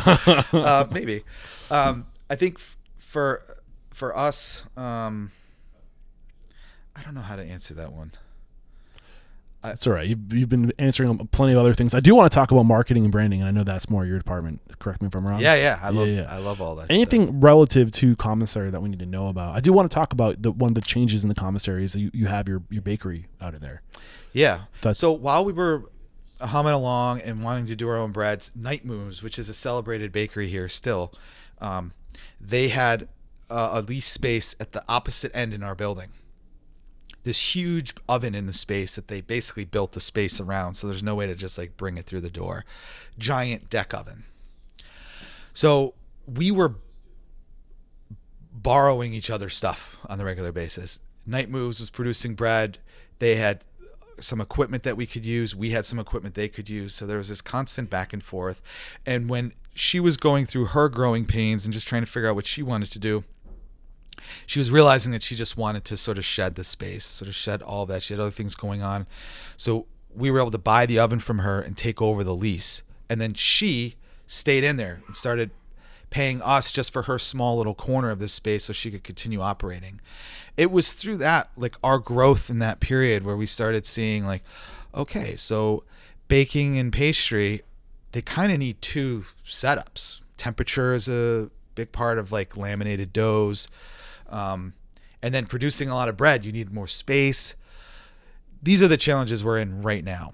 But as we took over that Night Move space, we expanded and we're able to see, okay, we can fit catering in here, we can fit baking in here, and we can fit our production in here. And now they're basically all at their tightest points. They're not able to really expand much out from that because while we would need more refrigeration, or we'd have to come up with some more ovens to just be able to produce more, even though we have the people. So to your point earlier, it's like your expansion, any of those changes typically come from people and money. So once we find some money, we'll probably be making some changes, but right. we're in that process currently. Got it. So with the Spruce Kitchen or Spruce Bakery being in the commissary kitchen, are you doing some type of like ghost model or ghost kitchen model where they have like a digital marketplace that you can sell those goods? Or well, they put themselves out there. We have customers up and down from Biddeford. So doing the retail. Yeah, we're doing retail. That goes through our distribution as well. So our distribution delivers to all of our markets and our restaurants, and including these other clients that we have. A bunch of them are in Biddeford, so really easy. But we have demand to go outside of that. We just don't have the ability yet, which is really smart to match it. You have these trucks running, burning fuel. Yeah. What other inventory can we put on these trucks to offset the cost of running the truck? So we got space in there, throw bread in there, pick up some retail clients, right? And then they're also moving product to and from. You know, if there's things that need even equipment too. Like our distribution is able to handle the back and forth of things within ourselves without me doing all the running around. So do you treat like would you call what you're doing vertical integration? Yeah. Are you treating every business like separate entities, LLCs, and doing business with each other? All of them. Okay. Yeah, they all pay into, like, it's built into the structure of its pricing to where it pays into a management structure at the top, an umbrella. Get into that. So help me understand that better. So because we've grown, we've wanted to sort of have whatever, all these things sort of fall underneath certain umbrellas. And one of the umbrellas that's separate is Eventide Fenway. Got it. So as that being tied to the Eventide brand is specifically, that kind of needs to live on its own, different investing, different things like that. So all of it is, each department pays the top umbrella, which Big Tree Hospitality. Big Tree Hospitality, which is our accounting, our HR, Marketing. all of that backstage marketing, all of the backstage operational stuff. We're able to hold up in that umbrella, and it's supported by all of them. So you are writing checks from Honey Paw, Eventide Portland, Eventide Boston, Commissary to Big Tree Hospitality. Essentially. It's not an actual check, but the way things are moved around. Cash flow. It's exactly that. Got it. Just trying to think of like why I like this. I'm not suggesting that you do this. I mean, or do they each all have their own LLCs? Yeah. So it's still two partners at the top, right? Mm-hmm. But in the future, if you wanted to fragment the business and you wanted to create opportunities to give people on your team, I'm not saying this is your plan or what you want to do. That. They could buy into equity into the element that they're a part of. Yeah. So you want to be a part of this business, you can purchase equity in the business. So say Eventide Boston is worth $2 million if we were to sell it today. You can buy 1% at $20,000 and own stake in this business. And then if we do profit sharing, if you're an owner, you get to share into that pool of profit sharing. Right. So the more equity you buy in the business, the more profit, the more incentive you have to make the business better and literally treat it like you own it because you have a stake of it. And if you ever want to sell, you've put money into this investment. I think that's one of the ways we can make the restaurant industry more appealing for people to come into it, to create a really low bar to become a restaurateur and to buy into stake in the businesses you're working for at 1% at a time. Right. And help grow it. So like if you and Andrew 10 years from now, a bunch of old farts, like you're burnt out, but you can continue to create opportunity for other people. Yeah. And like to isolate the different elements of your brand that you could eventually sell off to somebody. Yeah. And I think that I definitely see where you're coming from. And we have some of that happening already within our company. Right. There's some sweat equity buy-in. People have some percentage stake in their specific LLC. Right. Specific one would be South Freeport Village Market, where one of the founders of Little Spruce Baking, which is living in Biddeford underneath our umbrella, we're in that business with them. So they both have partnership with Andrew and I in Little Spruce, but she also has stake in Village Market in Sofrey. So both of those things, she's producing products for these things through our company, but ultimately it's kind of like an ESOP, right? An employee stock ownership program, but those come with hundreds of thousands of dollars worth of lawyer fees. Yeah. And it's almost forced, and like people, like not all of your employers are going to want to be an entrepreneur. Some people just want to collect their paycheck. Exactly. But for those entrepreneurial spirits that you have on your team who get the finances, you're giving them an opportunity to come in, to own stock at a low enough threshold where they can get started. And as they continue to develop wealth, they can buy more stake. But I think it's also just a way to kind of leave the lawyers out of it. So you don't maybe have like a $10,000 lawyer fee to have one person come in, versus $100,000. Yeah, you're bringing up something that is a big expense, an important one, are the legalities, the legal fees of all this stuff and the operations. And the more you can omit that, the better. I mean, it can add up quick. Well, when you have an employee that's worked for you for 5 years, there's a level of trust there. Exactly. And they're putting up the cash, so that weeds out a lot of the... I think what I would say against that is, well, Andrew and I are holding on to the majority of our equity still, and we're 12 years in, basically, 13 years in, and we haven't taken anything from this company. So before I start selling off portions of that equity, I think I would want to see how it can enrich our lives, which ultimately would be enriching the lives of this company. So before we start shedding that type of thing, you'd want to make sure that if they were buying into it, that they're buying into it and it's going to produce something for Well, that's them. the cool thing about it, is that they're literally buying. They're putting up the cash. And that is a really great way to kind of weed out the shenanigans. Like how serious are you? But if the cash flow and the profit margins aren't really showcasing yet what I think it would need to produce numbers for someone who want to buy in with their own cash, I would feel horrible with someone, because you're also sharing the debt with that. Right. To that degree. The partnerships we have right now, they're enjoying the umbrella, because they're not paying for their taxes at the end of the year. The umbrella is. Right. So they're also benefiting from those losses in that business. Their own taxes, they're benefiting from that right now, even though the company's not producing anything that would give them a dividend.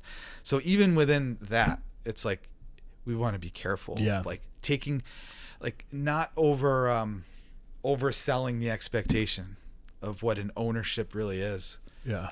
So I mean, I do love vertical integration. I think that it's for the entrepreneurs that are out there. I mean, there's the chef owners, and then there's like the entrepreneurs that own restaurants, right? Who are interested in other markets or other verticals of business. I think I'm seeing this right now with a lot of restaurateurs who will start. They're good at marketing. You know, they love marketing. Oh, yeah. So they are the they do the marketing for their restaurants. They have a separate business that is a marketing arm, and they do marketing for other restaurants. I love that idea. You're also seeing people come in. You used to see the front of house chef partnership, right? Now you're seeing the chef front of house, the digital creator partnership, where they're out there creating the brand for the restaurant. And you have a ghost kitchen. Dead Proof Pizza's doing this in Manchester, New Hampshire. Let's go back to ghost kitchens when you're done there too. All right. But I just think that there's these changes happening, and the entrepreneurs are starting to come. More and more entrepreneurs are coming into the industry who are more focused on like the numbers and how to make that work, and the business and the creative, the vertical integration. Jeff Finster out west, what the heck is he's got a bowl concept, Everbowl, I think is what it's called. And he's like a rice bowl, more like acai bowls. Mm-hmm. They might do grain bowls and stuff too. But he's like a master marketer, and he's bringing on all these influencers, like NBA stars, to like invest, and like he's using that influence to grow the brand. But he's also using vertical integration, where he has a very basic, like he has his own construction company that he contracts out to go build these places all over the place. And so another example of like. And I think that for the longest time, the restaurant industry has had their head in the sand, because it takes 80 hours a week, 90 hours a week just to run the restaurant.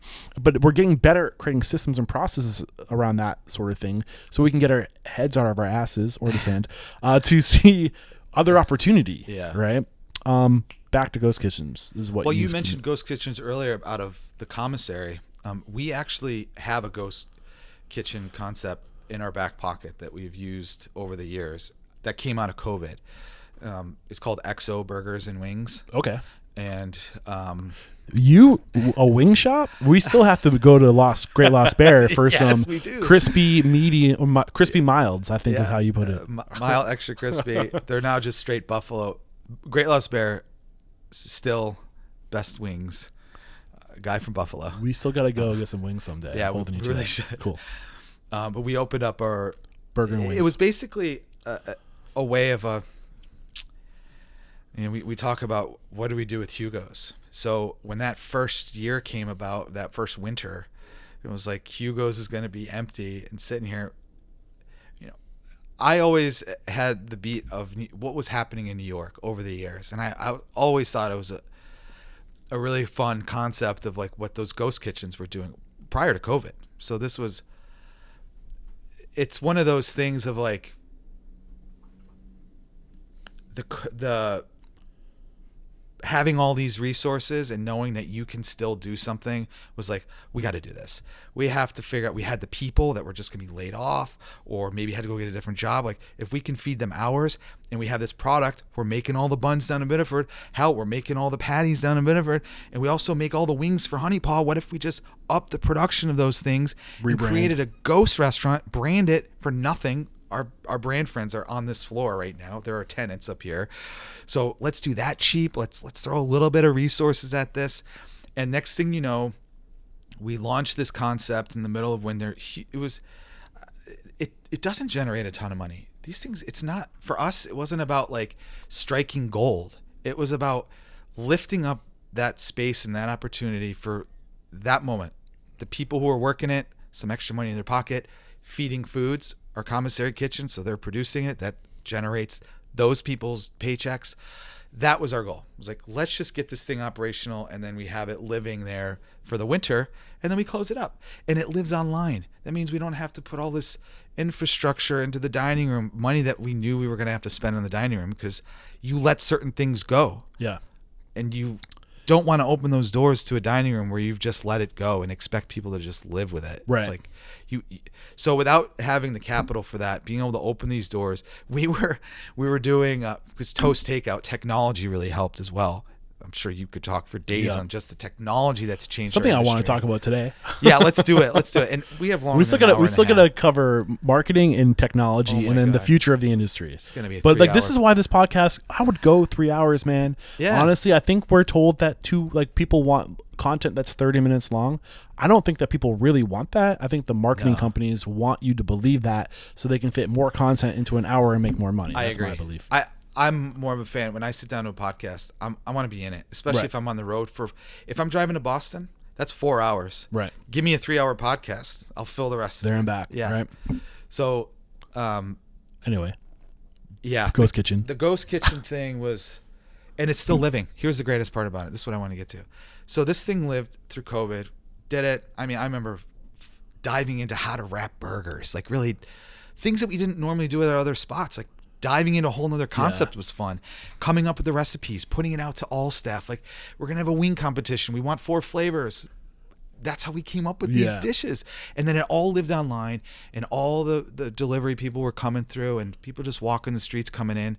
And now the demand was there. And then every year they're like, is XO coming back? And last year, our catering team, which finally got to a place where they're like, we're fucking crushing it. They already know their projections for the next year, but they also knew that they were going to be sitting around twiddling their thumbs through the winter, which is kind of what we want them to do. Ass out in the summer, balls to the wall, you're working, it's craziness. But in the wintertime, we want you to sort of retract and like have some time for yourself. Right. They came to us and said, we want to keep feeding our staff here. Can we bring XO? Can we take XO? So we just give it to another department. Right. And they took it, and then that became a whole other thing that they could focus on and give them another insight into our company of how it works. And now that concept is now being talked about for another location in town for someone who needs to fill a trailer. Boom. So we could easily go, boop. Yep. That's exactly how I think you should use ghost kitchens today, is as a way to test the market. Yeah. And it should be out like as little lift as possible. You already have the elements in your business baked in with the partners, the branding partners and stuff like that. But I think the other really cool thing, what I was thinking about, what's unique in the Northeast is that you have a lot of seasonality. So I know people that they have concepts on the beach, and they would go hard and be beach bums when they're not working. And then when that season closes, they have properties in the mountains, and they'd bring their whole staff to the mountains and be ski bums. Yeah. So they had like this traveling, like, circus. Maine coast to the Maine mountains back and forth.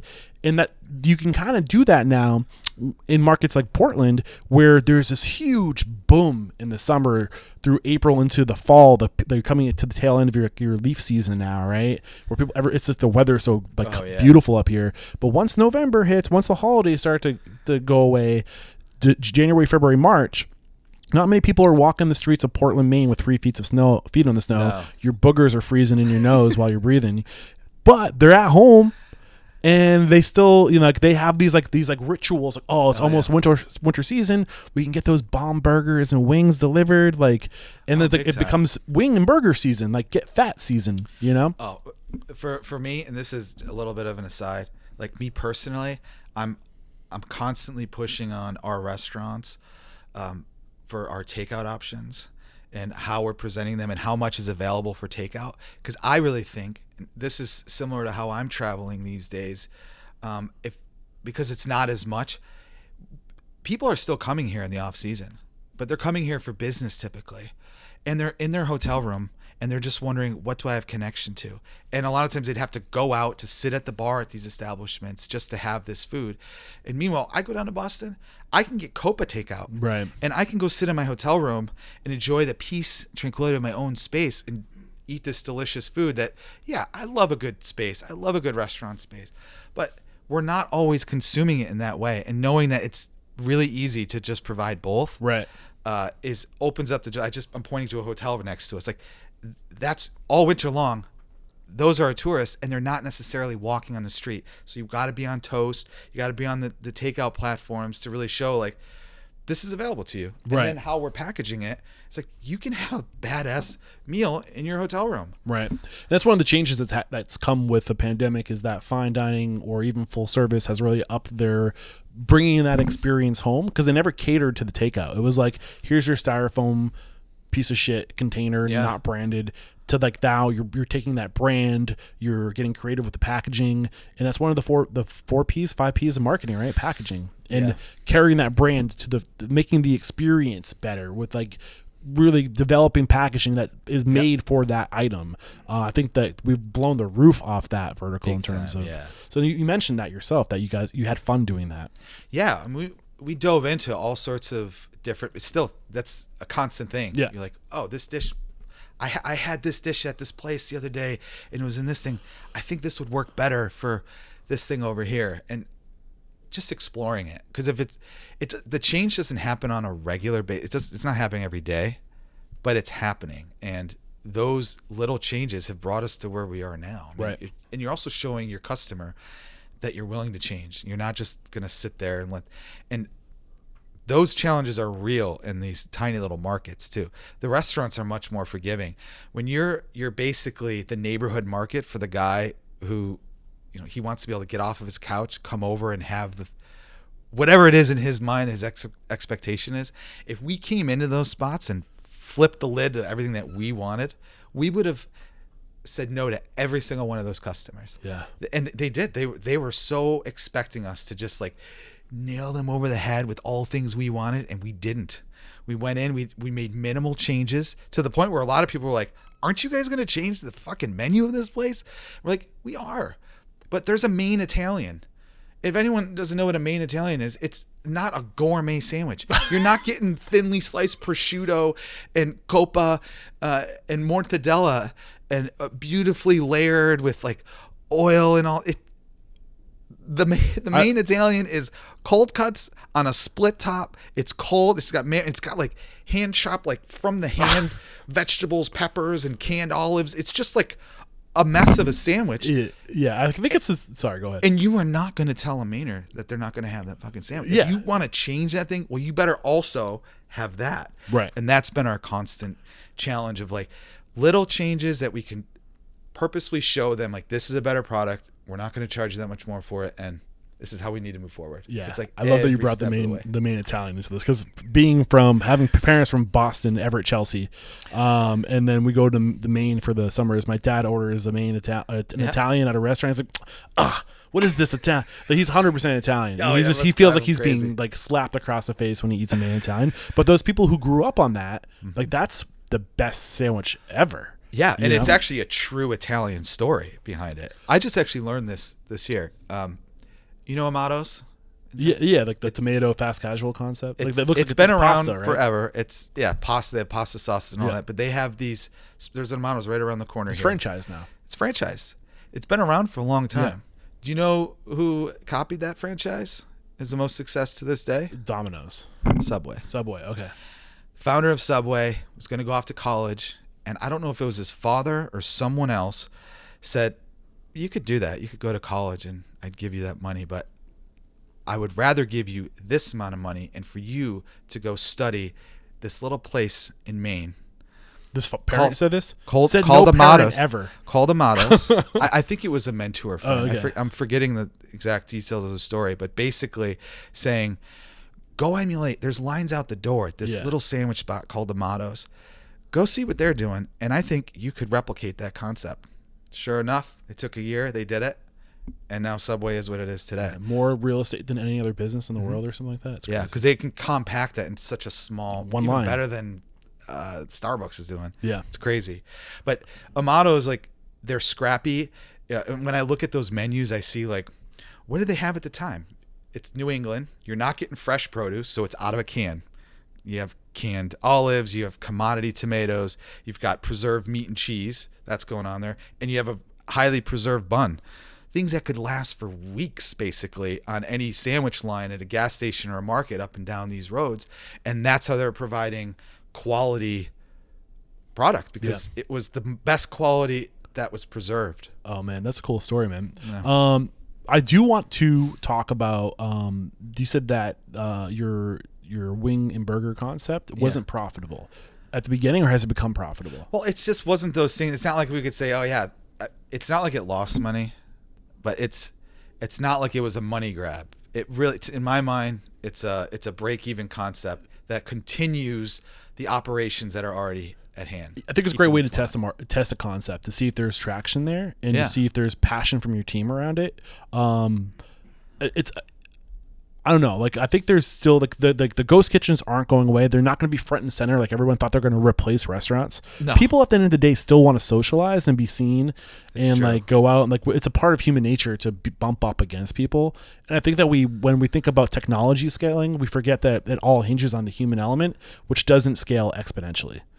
Exactly. It does not evolve. Like, you know, like we are still humans at the end of the day, and this industry it hinges on that, which I think is our saving grace, honestly. Agreed. So, so marketing and branding, I think, is a great follow up to this idea of ghost kitchens, because it relies so much on your ability to develop and market a digital brand. So, you mentioned in the first episode that branding and marketing is so often such a big part of the success for a restaurant. I believe in that statement. You've seen it. Yeah. I've also been quoted as saying, I believe marketing is the bane of human existence.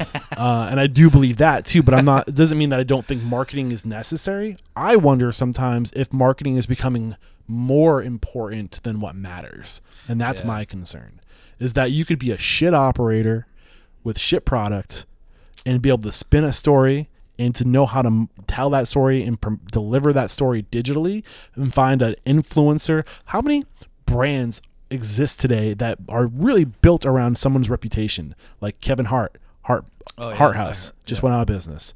You got Big Chicken. Did they go out of business? Yeah. I had the CEO of Hart House on the show. No way. Great guy. Yeah. The CEO.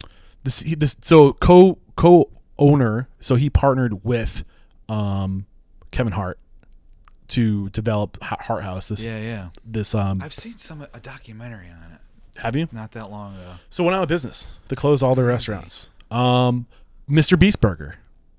You know, another example of a giant juggernaut. So you have these people with all this influence, and you hitch your brand to them because you know that if you can get that influencer to promote a brand, they have such digital reach. Yeah. And you just add a click here to their link tree to start franchising a ghost kitchen and just selling their burgers across the country. Oh, yeah. You know, so like, but that, like, should that Beast Burger be competing with people who, that guy literally just exists, right? And from his marketing existence can make profit from franchising a burger recipe.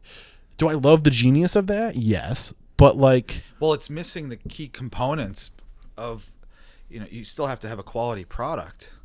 I think your marketing can be there for the first buy, right? You can get the customer for the first buy, but if it's nothing to stand on and no one really wants to get behind it, then it's just that flash in the pan. Exactly.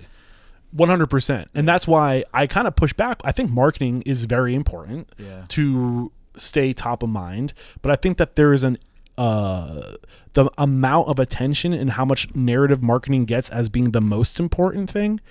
I don't know if I truly believe that. I think that if you group four walls marketing into that world of marketing, then yes, I do believe it, because the goal, 80% of your revenue comes from 20% of your guests. It's not about driving new revenue or new guests. It's about retaining, right? And that all happens in the four walls. Right. So like, if you are promoting this trash business like that there's a short runway there because people aren't going to come back. What are you thinking as I... Yeah, I mean, I look at that as I think marketing is a very important piece, in the sense you want to make sure that when people see you, that they're seeing you in the most of the light that you want them to see it in. Does that make sense? Well, like you want to make sure that when they're walking up on your spot, when they're thinking about your spot, when they're touching it, when they're experiencing it, that they're feeling all most of the things. They're not going to feel all of it. It's impossible. That's what I've gotten to. It is impossible to nail it with everyone on every level. But if you know that what they're seeing and touching is your best foot forward, Marketing and branding allows you to do that. Yes. And that's the part where I think it's constantly in flux. We're constantly looking at it and changing it. You know, look at social media over the last 4 years, how much it's changed, like how you utilize it. And that's another subject. Oh my God. Don't get me started. We put a lot of effort and money into certain categories of this and have retracted some of it and sort of put emphasis on other things, and not like, we don't do as much of our social media, at least not in the same way as before. And part of me feels like, well, do we need to do more of that? Like, you're constantly seeing like, where can we do better? I want to shelf that, but I want to talk about something that you're saying. Are you familiar with the root of the word con man? Con man? Yeah. No. Here, go ahead. So like my biggest fear is becoming a con man, is that I fear that I have such big, audacious dreams and things I want to do, and that's my goal, to go do those things, and to literally in my mission statement I want to say I want to change the world, right? Like, who the fuck am I? Yeah. But I do want to do that. That's what excites me, you know? And I make a lot of promises of like, this is what we're going to do. And then you set out to go do those things. And you're like, well, fuck, this is hard. Like, changing the world is hard. Who would have thought? And I think a lot of people, when they're developing their brands, they put like you said, their best foot forward. And that people purchase emotionally. They make emotional decisions. So we build confidence in people with our brand and our messaging, and we put our best foot forward, and then we deliver the actual product. Yeah. Tell me that that's not being a con man, where like, you know, where you're getting people to commit and you're bringing them in, and then like it's like a bait and switch. I see what you're saying. So I kind of think that kind of plays into like marketing is the bane of human existence, where it becomes more about the messaging and what we want you to believe about us. But like, what if you took all that energy that you put into marketing into spinning this story and crafting this brand and finding the copy, and you just fucking did the thing? What if you put all that aside and you just were what you wanted people to think you were? How much better would the world be? And that's why I say marketing is the bane of human existence, because I think it's become so important that it draws money that we could be paying our staff, because it becomes a huge marketing budget. Some of these corporations, 50% of their total revenue goes towards marketing. How do you compete with that? That's crazy. Again, back to marketing is the bane of human existence. I think when we were prior to cable television and radio broadcast, I think those two things were vehicles to take marketing globally and nationally. And prior to that, it was just word of mouth. If you were the best in this market at being the baker, people would go to you. So that business, if it was the number one business, would get 100% more business than the number two business. And it just became about serving people better and having the best product and taking care of people, word of mouth. Yeah. When you have fragmented markets, that works because there's room for everybody. If you're not the best in this town, go to the next town in a non-competing market where their baker is shit, and be number one there. But when you have a global or national market, number one becomes McDonald's. And now there's not enough room for everybody, because McDonald's does 100% more burgers than the number two place. Yeah. And then everybody else just gets the trickles, because they have a massive marketing budget and they control the narrative and the vision and the agenda. I read this fucking book called The Power and Progress. Sorry, I'm cursing so much right now. And it just like, I need to stop reading things, because once you understand, you're like, you don't want to be a part of it. You know, you want to like create awareness to it. And like, that's kind of how I feel lately. Like, yeah. So that was a huge brain dump. I apologize. You're starting to see more of the underbelly. You want to be a part of the change, and then you wonder, like, how can I be a part of that change if I don't have the resources to control the narrative and control the agenda? Yeah. It's like a I don't think it ever meant to get like this, but I think it's just a byproduct of human nature in a global marketplace that we just default to number one. Yeah. I'm curious to see what's going to happen with it, because I feel like we're getting to this pinch point of where things are at, you know, because maybe it's because of the elections coming up. Everyone's sort of realizing like something's got to change. Right. Something's going to change. And I keep walking around being like, I want to shed COVID. I just want to get it off of us. Right. Just put it aside. I don't want to be thinking. I don't want to be looking back at our numbers all the time. Like, fucking COVID. Nothing's accurate. It's like, I want to start anew and fresh. But there's a reality to it. We learned a lot from COVID. We learned so much. We are better in many ways because Absolutely. I know that's one of the things you wanted to get to in this is just sort of like where are we at with COVID. And I would say like we're at the point where we're openly talking about it with our staff of things that we want to shed. And a big push is on hospitality. And I'm shifting this conversation a little bit because my mind's been on it for a while now. But specifically in our town, but also in our spots, we've had this retraction of what I think of as hospitality, of how we provide our products for our customer. In my mind, it's a lot more than what people are experiencing today. What we used to do to take care of people in our establishments, we're very generous, we're very open. There was a lot of free-flowing things happening right within our four walls. And through COVID, immediately all that it's like a stopgap immediately of none of that's happening. There's a mask covering our mouths and our face, like visually. There was a lot of rules and regulations, where to stand, how to stand. Am I getting judged? Can I yawn or cough? All of those things that in a restaurant setting put restraints. And when you're talking about mom and pop tourist town Portland, like our workforce, a lot of them have been with us for a while, but the majority for our seasons that are coming into play in the summer, like we rely on a staff that's typically entry level. You know, they're coming online as young adults, 19 to 29, say. Like that's a sweet spot. They're going to college. They're trying to get their feet wet or just get their feet on the ground. That entry level position, restaurants are meant for that. They were meant to provide this like quality income source. A lot of work.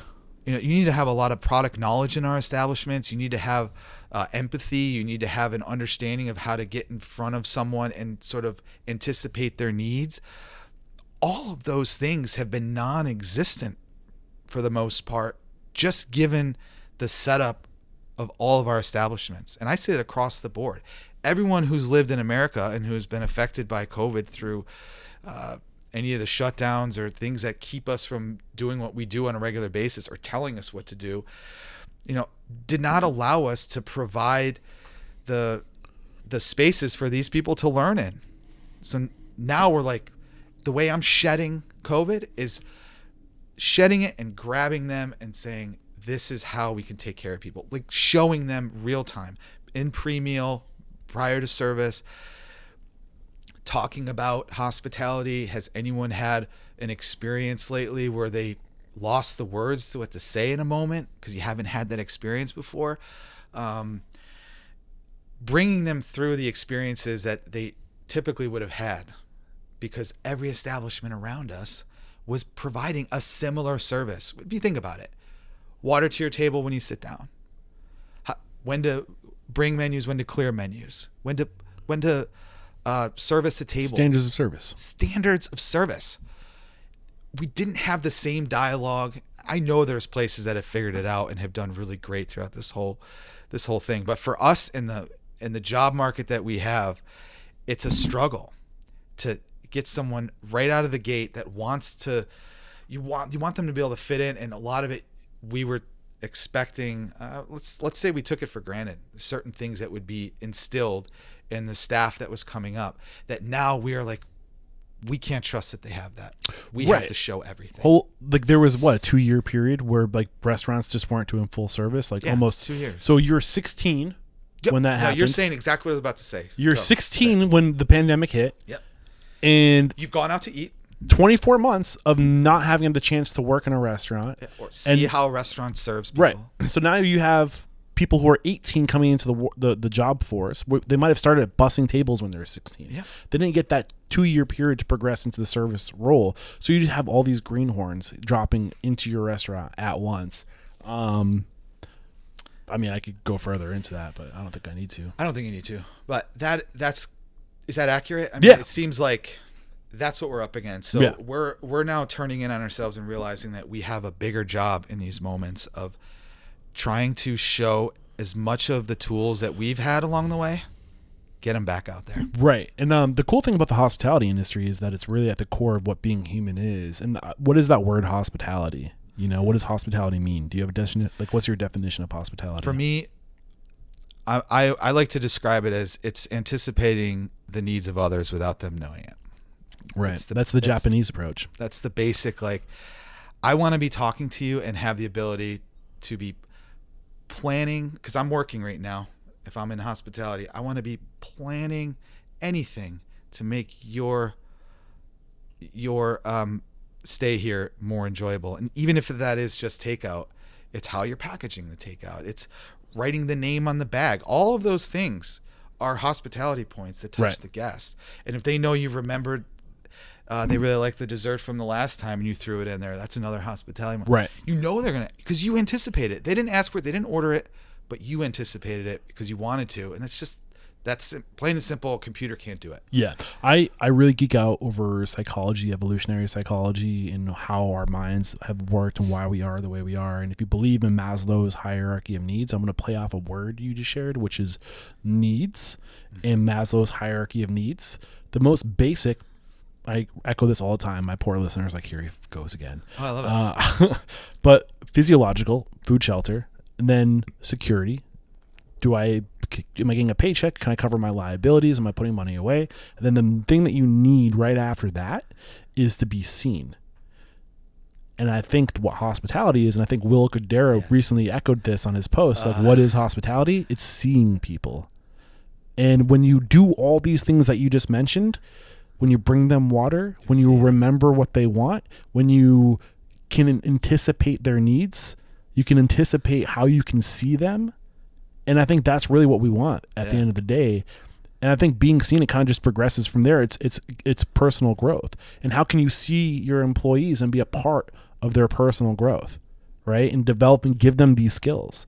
And I think that's why the restaurant industry has the power to change the world, because we touch so many young people's lives and we give them the most basic human necessity skills, how to give, how to see others, how to be human. I love that. It's like it's all connected. Yeah, I love that. Being seen. Yeah. And what more do you want to do if you know you went to an establishment and every time you go, you're seen? Are you going to really want to venture off to others that you are going to gamble that? And I think when people, their time is limited, their money is limited, they're going to not test the waters as much. They want to go to the place where it's a sure thing. Yeah. More so. Can you believe it's been almost 2 hours? Already? Yeah, man. So I do want to ask one question. What are you doing regarding marketing? Because I do want to get some advice, even though I've kind of shared my disdain. I do think it's necessary. So what is working for marketing? Well, I have to say, I mean, we don't do a lot of marketing. But you said earlier, 6 years earlier, that it's a big part of what makes people successful. So did you get away from it? I think the big part at that time as well, like, I'm viewing branding and marketing, and I still feel this way. It put our best foot forward and allowed us to focus on the thing that we could easily just forget about or let just go to the wayside, rest on our laurels, or, for instance, winning the James Beard Award in 2017 for Eventide. Like, we could have just been like, that's it. We don't need to tell anyone who we are or what else we're doing. But the reality is we never thought that. We never had that thought. It was like, how do we continue the message and how do we change the message as we're changing? And how do we get that out there? It just didn't. We took the approach of, like, we don't really have to throw a lot of money at it. The way marketing and media has changed over the last 13 years. We were in some magazine marketing, but all of that we didn't pay for it. We wouldn't pay to play, but we were still able to get into some of that with just who we were and how we were playing our own game. There's trade, there's just being really good at what you're doing and someone else wanting to tell that story and wanting to give you a little bit of an outreach of some visuals. But for the most part, a lot of what we put our efforts into is our what our brand is facing. Our Yeah, I'm eyeballing the swag. Yeah, it looks good. This is one way of our marketing. We just, we try to give away as much of it as possible. That on the street to me is like there are billboards everywhere. When I'm walking through Vienna, Austria, and at the airport, and there's a woman carrying a sea bag that's ours. It's like, to me, that's how do you just go buy that? Right? Like, carrying that bag up there through a global airport. I'm like, well, J.J. Abrams wearing it at the Louvre. In a picture he posts, like that to me, like that's the best marketing, right? It's like because it comes back to you, and then people see it's like it's so organic, right? And that's what we shoot for. So if I'm reading between the lines, I think you believe in investing a lot in branding early on to establish your brand, and like to your point, $30,000 is I think what you spent to get your brand going. Yeah.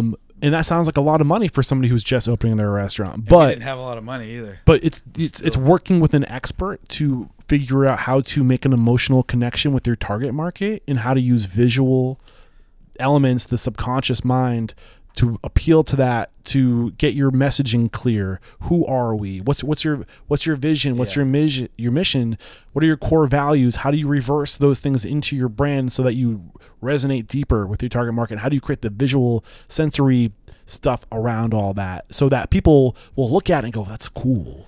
I want to wear that, and like put the money into that, because once you get that heavy lifting of getting the brand out there, then people will do the rest of the work for you. Yeah. I guess that's where we're putting our money is into those types of things. And when we first had talked about it, I'm glad I was able to share all that, because I still feel very passionately about it. Like anyone going into this world, even from a mom and pop standpoint, having someone who dedicates their life to visual design, they're going to be better at it than you.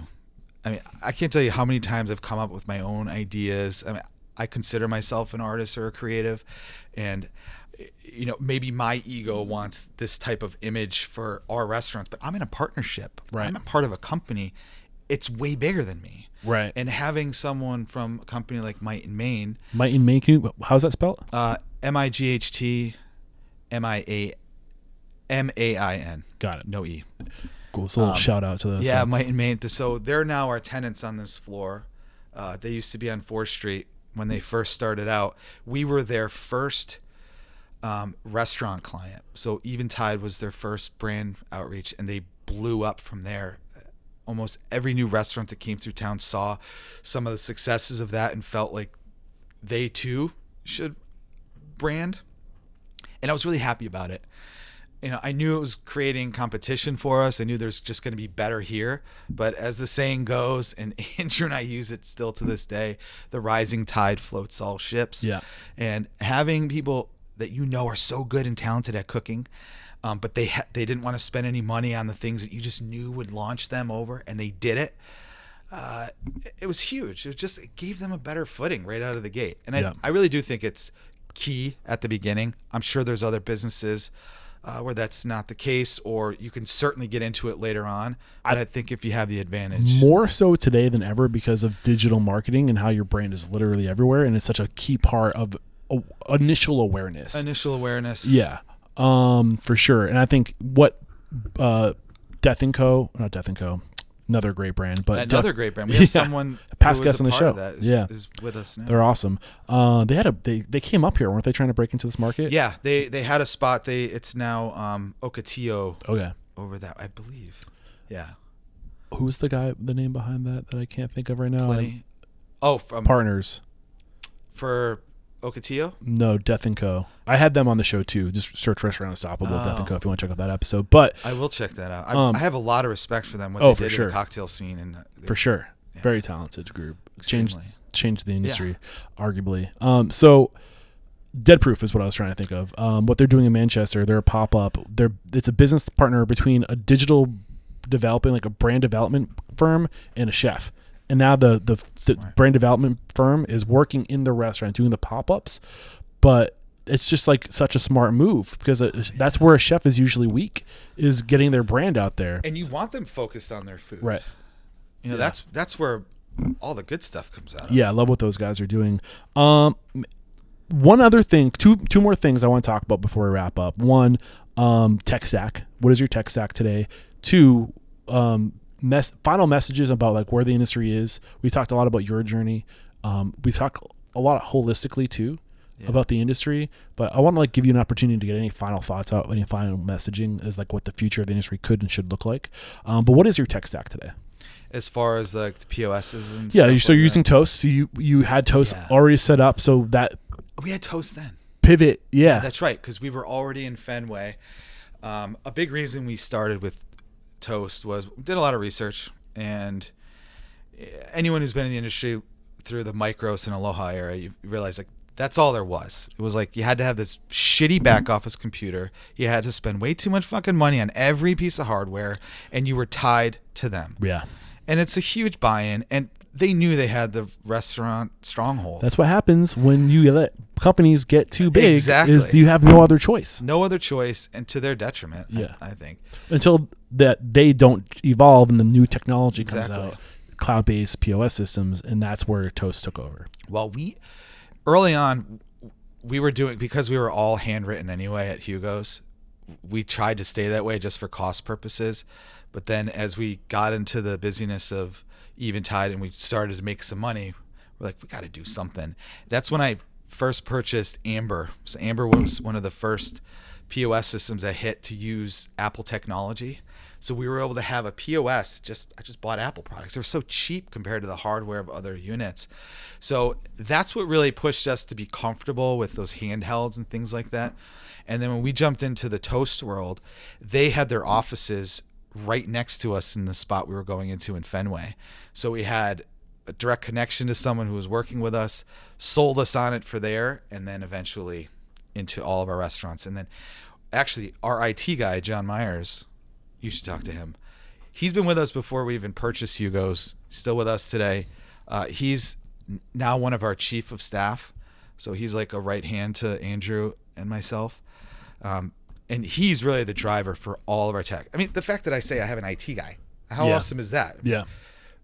No, it's not huge bells and whistles. He's still homegrown, but he's very knowledgeable, and he's now working with Toast. They see him as an ambassador, so he's going down there on the regular, staying on top of it. We should talk. So Toast, are you using any adjacent tools that like integrate with Toast, like a back office? Are you like Restaurant 365 or Restaurant Systems Pro? Yeah, you're naming all of it. So we just integrated this year to 365, Restaurant 365. It's been going great. It was not an easy transition. It's just a lot of work. It's not like it was by design. It was just like we had a lot of buy-in from our staff and a lot of work to be had. Paul, who's sitting behind you right now, had a lot to do with it, but it's ultimately making our lives easier and more efficient, and we're able to capture everything. Right. I think it's the future. I think it's gotta be. Yeah. Because the margins are getting smaller, you really need to be using. I look at R365 and like Restaurant Systems Pro, another great one out there, who've been supporting Restaurant Stoppable. Love this organization, but it's getting to the point where like you need to create those systems for like money management, inventory costing, budgeting, labor management, training. You need those things tight from day one, and if you can have all that under one roof. And not have to be plugged into the constant evolution in this company buying that company, and like, oh, is this still integrated? Like when you start playing the app game and you have to duct tape all that crap together and make sure when one company gets acquired, you don't lose an integration. It's a nightmare for a restaurateur if you're a small company. If you go with the one company where you have really two companies, your POS and your enterprise solution back end office systems, and you have two payments. And as the industry evolves, like they're updating their software and their systems, integrating on the back end with general ledgers and stuff like that, it takes way pressure off, and you use it as a checklist. Yeah. And that it keeps, if you can't do that stuff that they're going to force you to do, then you're not going to make it. So it's like an accountability partner for the restaurant owner. And to your point, it's fudging hard to get started. So if you start from day one, then it's like building a plane while it's still on the runway instead of taking off and having to remove parts while you're flying. Yeah. It's way harder. So I think I didn't realize you had an understanding of Restaurant 365 because I haven't really been able to talk to anyone outside of the company. It's really hard. And I think most people with their integration is where they never get off the ground, or they plummet to the ground trying to install it because it's too much after 70 hours. And then the hardest part is getting your management to buy in, because you're making their lives more difficult because you're making them do the things that they should have been doing the whole time. But now there's a tool that's holding them accountable to it. And they're like, this is more work. Well, guess what? Running restaurants is a lot of work. And if we want to make money, we have to do this shit. It's like, no, duh. Like, if that doesn't happen, this all fails. Has that been your experience? Sort of, but for the most part, I think there was, because of how we integrated it, and it was alleviate, because we were basically trying to hold them accountable without it.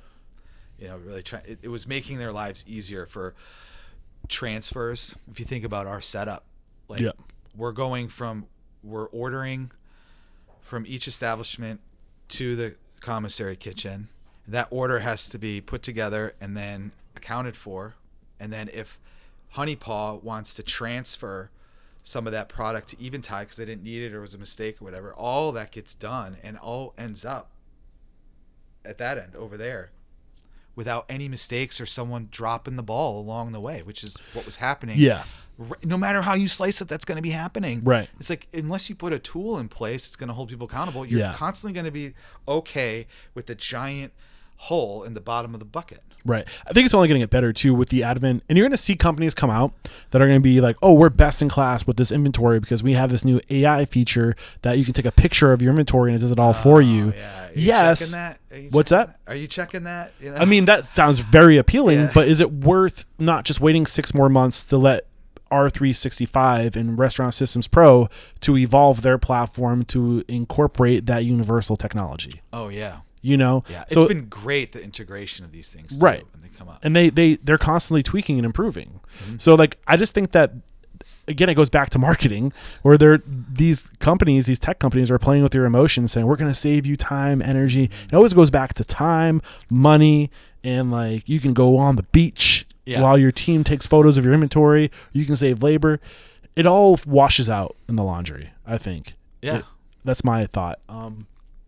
But I do want to pitch Restaurant Systems Pro real quick. You mentioned using Restaurant 365. I think it's a great platform. I think it's a more expensive platform, and it's, from what I've heard, harder to implement. And I think Restaurant Systems Pro is really great with working with the first-time restaurateurs and coming down into a lower budget. Well, that's key, because I don't think anyone who's starting off with a mom and pop joint can just jump right into 365. Right. And for us, it took having all of this and still being so hesitant on like, are we going to pull the trigger on this? This is going to affect everyone. It's going to be work from everyone. It costs us a lot of money. Right. And the customer support that you get from the CEO of Restaurant Systems Pro, Fred and I are partnering, where like he's a 7-figure restaurant consultant before ever launching the software as a service. Wow. So he's going to be going live once a week in my community to like answer all profit questions. And then basically, I'm also building community around Restaurant Systems Pro. Again, Restaurant 365, great product. Yeah. But I think that where Restaurant Systems Pro is going, they just completed their general ledger. They just inherited a POS system. So they're going to be the only solution out there in the future that has everything under one roof. Oh, wow. So, and I think that they work so well with small companies, but they're also positioned to grow with you as you scale to 10 locations, because that's where their organization is headed. Wow. So like, I think the industry's sleeping on Restaurant Systems Pro.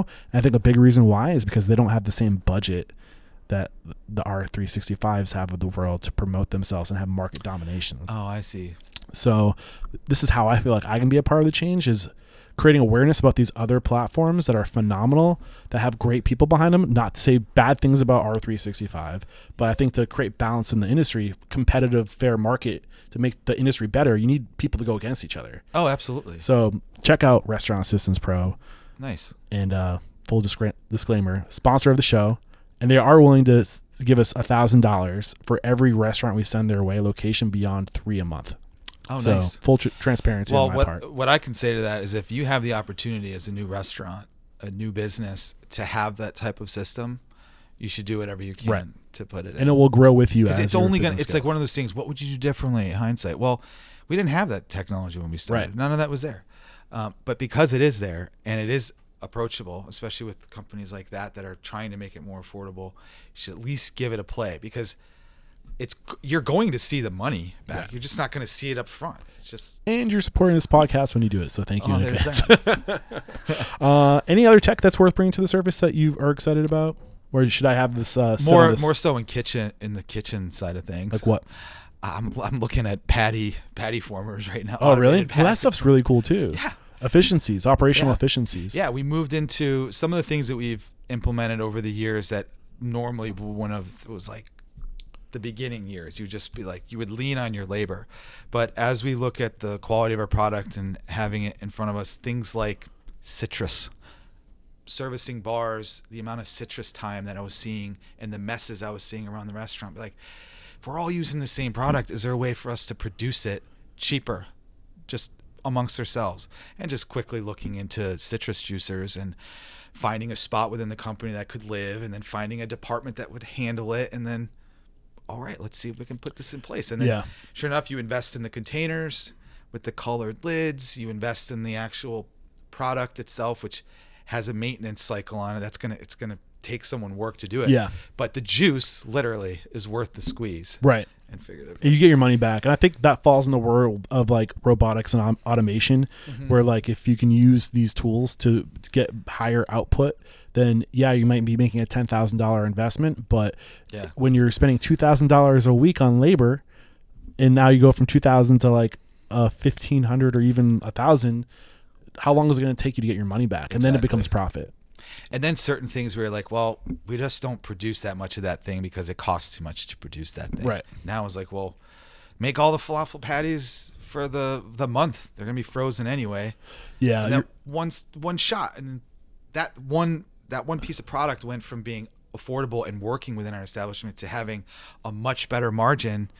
And that just contributes to the bigger picture. Have you heard of Prince's in Springfield, Massachusetts? Like a staple in that community. It's like a legacy brand out there. They're known for their schnitzel. It's like a German. Oh, I have heard of this. Yeah. And they adopted a meat tenderizer, meat pounder that like does like 10x the amount. And all you're doing is making a piece of meat as skinny as possible. Yeah. You can do that with a hammer. You can also do it with a giant hydraulic press that can do an entire done. Next, done. And it's uniform, and so the product is better. Yeah, exactly. So like you can have somebody swinging a hammer for hours, or you can do it in 20 minutes and have it be way better. Think of the noise too. Right. Like, do you like your quality ergonomics work? Like, do you like standing next to the guy doing that? You got the guy who's been with you for 10 years doing that, and you don't think his elbow is gonna like be junk after a while. So it all makes sense. Yeah. Anyway, I think now you're making me think of Restaurant Technologies Inc. They do the oil management. so Have you heard of them? Yeah. Yeah. So like, why would you have your staff pour and change hot oil that they can slip, burn, fall? You can save money on your insurance. Why not just have a tube that goes to a tank? I know. That you fill it up, like technology. Yeah, and for newer places that have the ability to implement that stuff right out of the gate, these are the things you want them to know. Right. You want know about that. The patty former. What's it called? Do you know the name of the? Oh, I don't have it off the top of my head. We were looking at a few of them. We honed in on one. Really, the cost is mostly in the automated press. Can you let me know after the recording so we can link to that? Yeah. That manufacturer. Yeah, absolutely. In the show notes. Cool. Okay, this is where we're gonna wrap it up, man. Future. You talked a lot today. Is there any like final message on like the mission statement is to change the world through inspiring, empowering, and transforming the restaurant industry. So what can we do to create awareness about the world we're in and how, specifically the restaurant world, maybe a trend? I think we talked a lot about this already, but any final thoughts before we wrap it up? I think sort of taking those guidelines, I think my final thoughts would be this industry is extremely hard. That's not changing. I think that's a part of what it is. It's, when restaurants hit, they've constantly gone through evolutions and change over the, I'm here for 41 years. I don't know how old you are, but there's a certain 39 expectation of what restaurants are. And right now I feel like the whole thing can be turned on its head. The whole thing. What's that look like? Across the board. And it needs to happen with the way that we see the service model being provided. We've just talked a lot about the fast casual or the fine casual. It's eliminating servers. And I'm not a huge fan of that. Yeah. And I see it happening, and I understand. I mean, we're doing it in some of our spots. You have to cut labor, but I want to figure out a way to do it without losing the human element. And I plan on doing it by embracing all the things that maybe would at first glance look like it's taking away from that. That's AI. I think it has a huge play in what we're doing, and still providing jobs.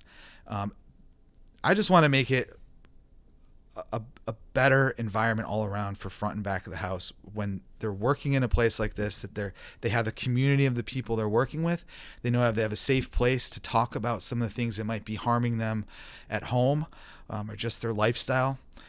There's still a substance abuse issue in our industry that we're constantly raising awareness and providing tools for, and I think that is way up here as priorities of ours as restaurateurs. Providing mind services, mind doctor services. That's one thing. Southern Hospitality is what we partnered up with from our friends down in Austin. That's providing therapy, counseling service for servers and back of the house employees for free. You can sign it. Those are the types of things that I want to be seeing more of in our industry, to show people like it can still be very healthy. You can have a really strong livelihood in our industry without following some of the rules from the past. Right. In order to do all these things that you just mentioned, now you want to know how to do it? What's the one thing that needs to change? Or if there's one thing that, if this one thing changed, these things would be possible. Because all the things you're talking about come at a cost. And the costs are one of the biggest things keeping people. It's the operational costs that's kind of keeping us down right now to be able to do these things. So what has to change?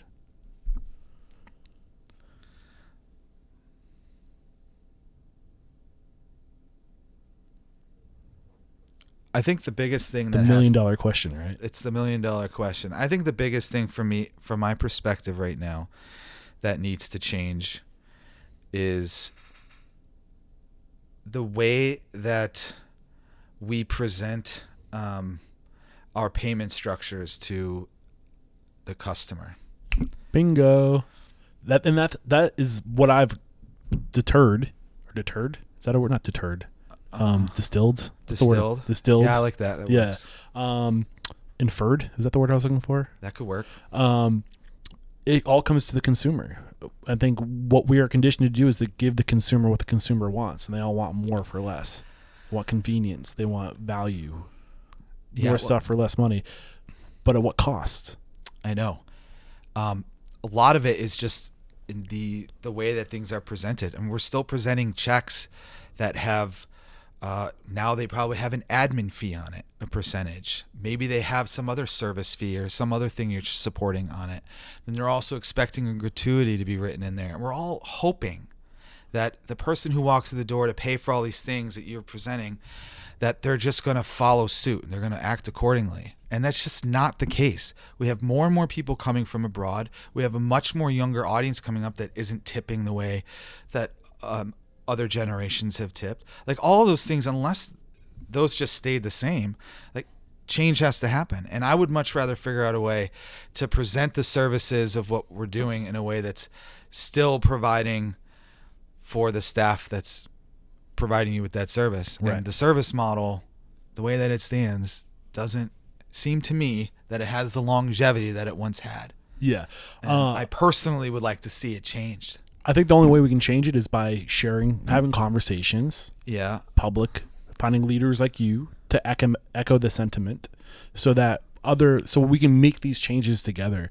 Because I think it has to be a collective action. It has to be a collective action of us restaurant operators coming together to educate the consumer on what the cost of their service is.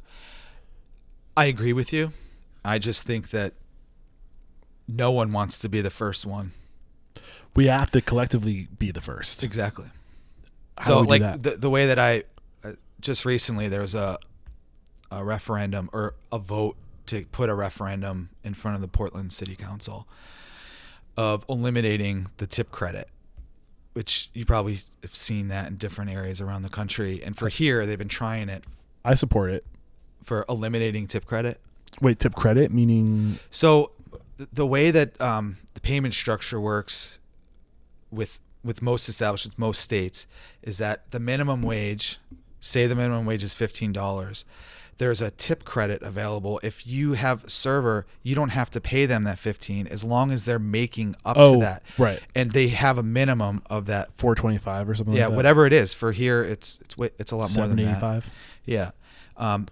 And essentially, this is what's keeping the big wage gap with front of the house and back of the house, because even with that tip credit, them making $7 an hour, they're actually making closer to $40 to $50 an hour. Right. Because the tipping hasn't changed. So that's what I mean. Like, until this structure of how we're presenting, how people get this service, if that doesn't change, everyone's going to be relying on this very antiquated system, and the tips are going to go away. Like, it's not going to, the juice isn't going to be the same squeeze for the servers. If that referendum, if it went through, they would be making $15 an hour plus the tips. So they'd be basically making another $10 an hour above everyone else in the establishment. Yeah. Right out of the gate, just because. So you're saying eliminate the credit?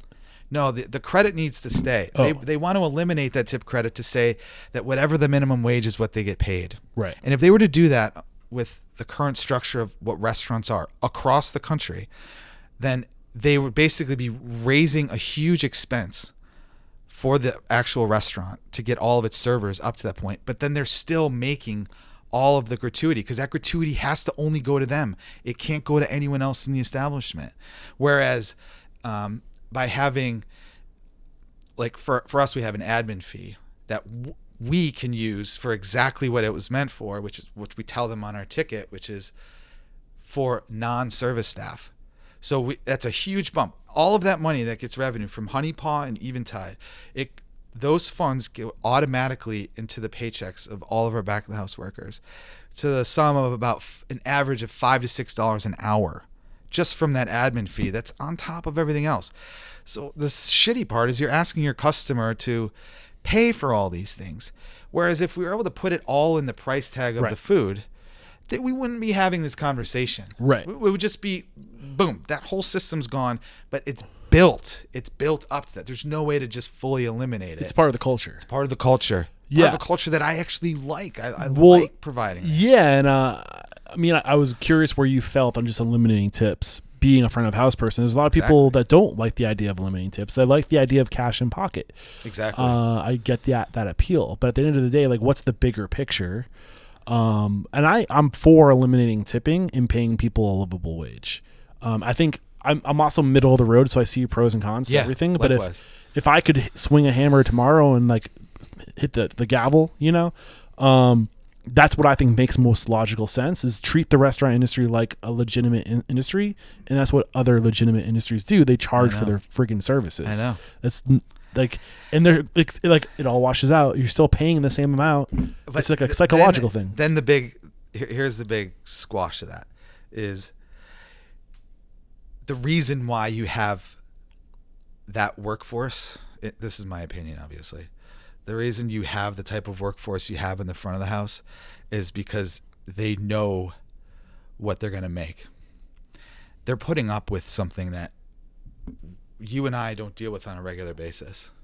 They, being servers, are putting up with a customer base that is all over the place. Right. It's not just I'm just going through the processes. You're not just providing the service. You're providing knowledge. You're providing the actual food. You're physically running things. Your mind is on a lot of different things.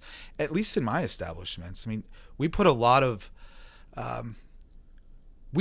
our servers in the sense of product knowledge and what our expectations are out of them. Right. And I think that you're not going to get someone who's dedicating themselves to that knowledge and providing that proper service if they're not getting a shit ton of money for it. Yeah, they know that their direct income, or the income, is directly tied to their ability to perform and to educate and to bite their tongue and to, like, let's talk about like women in general, like what they have to put up with, right, in a lot of these scenarios. Like, that alone, to me, as a man looking in on it, it's a crapshoot. It's the sexual harassment. It's the unwanted attention. It's just the inappropriate attention. All Right. of that stuff that they put up with. Sometimes they don't put up with it. It's just this thing that shouldn't be tied to the money. Right. It's kind of murky. I hear that. This is kind of where I get hopeful for AI. If you use AI the way it's intended, that it should. Like, so this is we're at this weird point right now where, like, if we let the powers at be, i.e., Meta, Google, Microsoft, like the government, Yeah. control AI, what can happen real fast is that it can be a way to control. Typically, historically, whatever new technology is invented only serves the people at the top because they control the technology. Yeah. So, like, what's cool about the world we live in right now is that there's like this thing called the internet that lets us share information and disseminate it as fast as the new stuff comes online. So we can choose to collectively control the narrative and compete with the people at the top that can have the money to. There's the truth and like the fake news, right? Oh yeah. So why I'm excited about AI is if we share this information, there's 2 books I want to share that I think every restaurant owner should read. And maybe may seem like you shouldn't read this because what does this have to do with the restaurant industry? Because it affects all of us. Oh, it's playing an elbow right now. Power and Progress, which Okay. talks about how we can use AI to coexist with humanity, to be an aid to help people do their job better. It's exactly what it should be for. Yes, but that has to be common knowledge so that we can be a democracy and come together and vote on these things. So we're not replacing, like, why do you think there's all these strikes right now on the docks and all these things? Because people are, Oh yeah. they're afraid of their jobs they're with gonna lose automation. their jobs, Yeah, 100%. But I think that why that might be a good thing for the restaurant industry is because a lot of white collar jobs are going away. And I think that it's going to bring workforce back to the hospitality industry that's gotten hands-on. hit real hard. And I think the hospitality industry can use AI and also this new world of what we're learning about how the mind works and how you can teach people. Like, have you seen what One Huddle is doing? Have you heard of One Huddle? No. It's a way to educate and test your staff on your subject where, like, you're just making the information sticky. So don't go home and read this giant piece of paper. We're going to give you a test and we're going to give you 4 multiple choice answers, and you're going to take the test until you get 100 points. And what you're doing is you're getting them to memorize the answers to the questions that are most important. Yeah. And it becomes way more sticky because that's how the brain works. So as you dive into the psychology and the evolution of the brain and how it works, you can use that to train people much easier and less costly. So the information becomes sticky. Using stuff like that. Yeah, One Huddle. I'll make an introduction to the CEO. So things like that, and then using AI to maybe like look at a room and read body language. So if somebody's looking for a server, you get like a ping like your table looks distressed. So you can go over and then be hospitable. Yeah. Because you can't have eyes on your table all the time. Yeah. You know, so like little things like that. Yeah, because they're still getting the human. Right. It's just a way to keep us accountable. But it also lets people be human again. Yeah. Because you can the Yeah, 'cause technical you're stuff. thinking about exactly the 51% emotional. So all the technical stuff that only like technically inclined people are good at, Yeah. it removes that. So now more people can do the technical work because they're getting AI support or new information. So it's like using this stuff in conjunction with the human element. So I think there's It makes a lot of sense. Yeah, but like it's all so new that like we have to keep this stuff at top of mind so people aren't heads down letting the powers at the top control the narrative because they're going to use it to benefit if we let that happen. Oh yeah. So those 2 books, one is Power and Progress. The other one is The Coming Wave. Power and Progress is by Daron Akmoglu. I'm not saying that right. He's a MIT professor. I'm trying to get him on the show. That'd be awesome. And The Coming Wave is by Mustafa. I should probably learn how to say these names before I promote their books. Mustafa Suleiman. I'm sure I just write both those names. I'm dyslexic. I'll check them out. Dude, this has been a lot of fun. So I think now is when I ask you to just call somebody out. So who do you respect and admire? You already mentioned John Adams. I spoke with a lovely woman earlier today. Oh, John Myers and Amy. So they're within my company. I'd like to give you someone. I like going deep. I would give I would pull out John Myers and Amy Caramonte from. How do you spell her last name? Oh, I'm just like you. I'm not going to spell it out right. Amy C. Got it. Amy C. Caramonte. Just because they both have unique positions in this company. I would love to come back. One person is our IT person, which he's also a chief, so he's a part of every big conversation, but he's also got the beat on every password, every piece of technology, and how it's being maintained and upheld. That'd be really cool. And he's also really fun to talk to. And then you have Amy, who, as she said earlier, she's basically, her position is to oversee the culture of this company. So she's assisting our HR, the day-to-day operations of people, our celebrations, our parties, anything that's connected to our staff and our outreach. Cool. It's a position that we came up with to replace Mike Wiley, who was our third partner. Got it. So we brought up a chief of staff, a C-level group, which was made up of Kira, who you met last week, John Myers, and Amy. With Kira being gone, it's the two of them, and that's how we're managing Big Tree. And outside of this company, our Portland is going through a whole bunch of changes as we speak. I know there's a lot of closures happening, and it's going to be really sad. But a lot of that we can't even talk about at this point. But I think that there's some really strong players out there still who are going through their own challenges, and challenges that are after COVID. So they started during COVID. And I want to call out Jake Stevens, who's of Leeward. I think right out of the gate, he was a highly anticipated restaurant. He came to us from Portland, Oregon, worked at Beast, I think it's called, out there.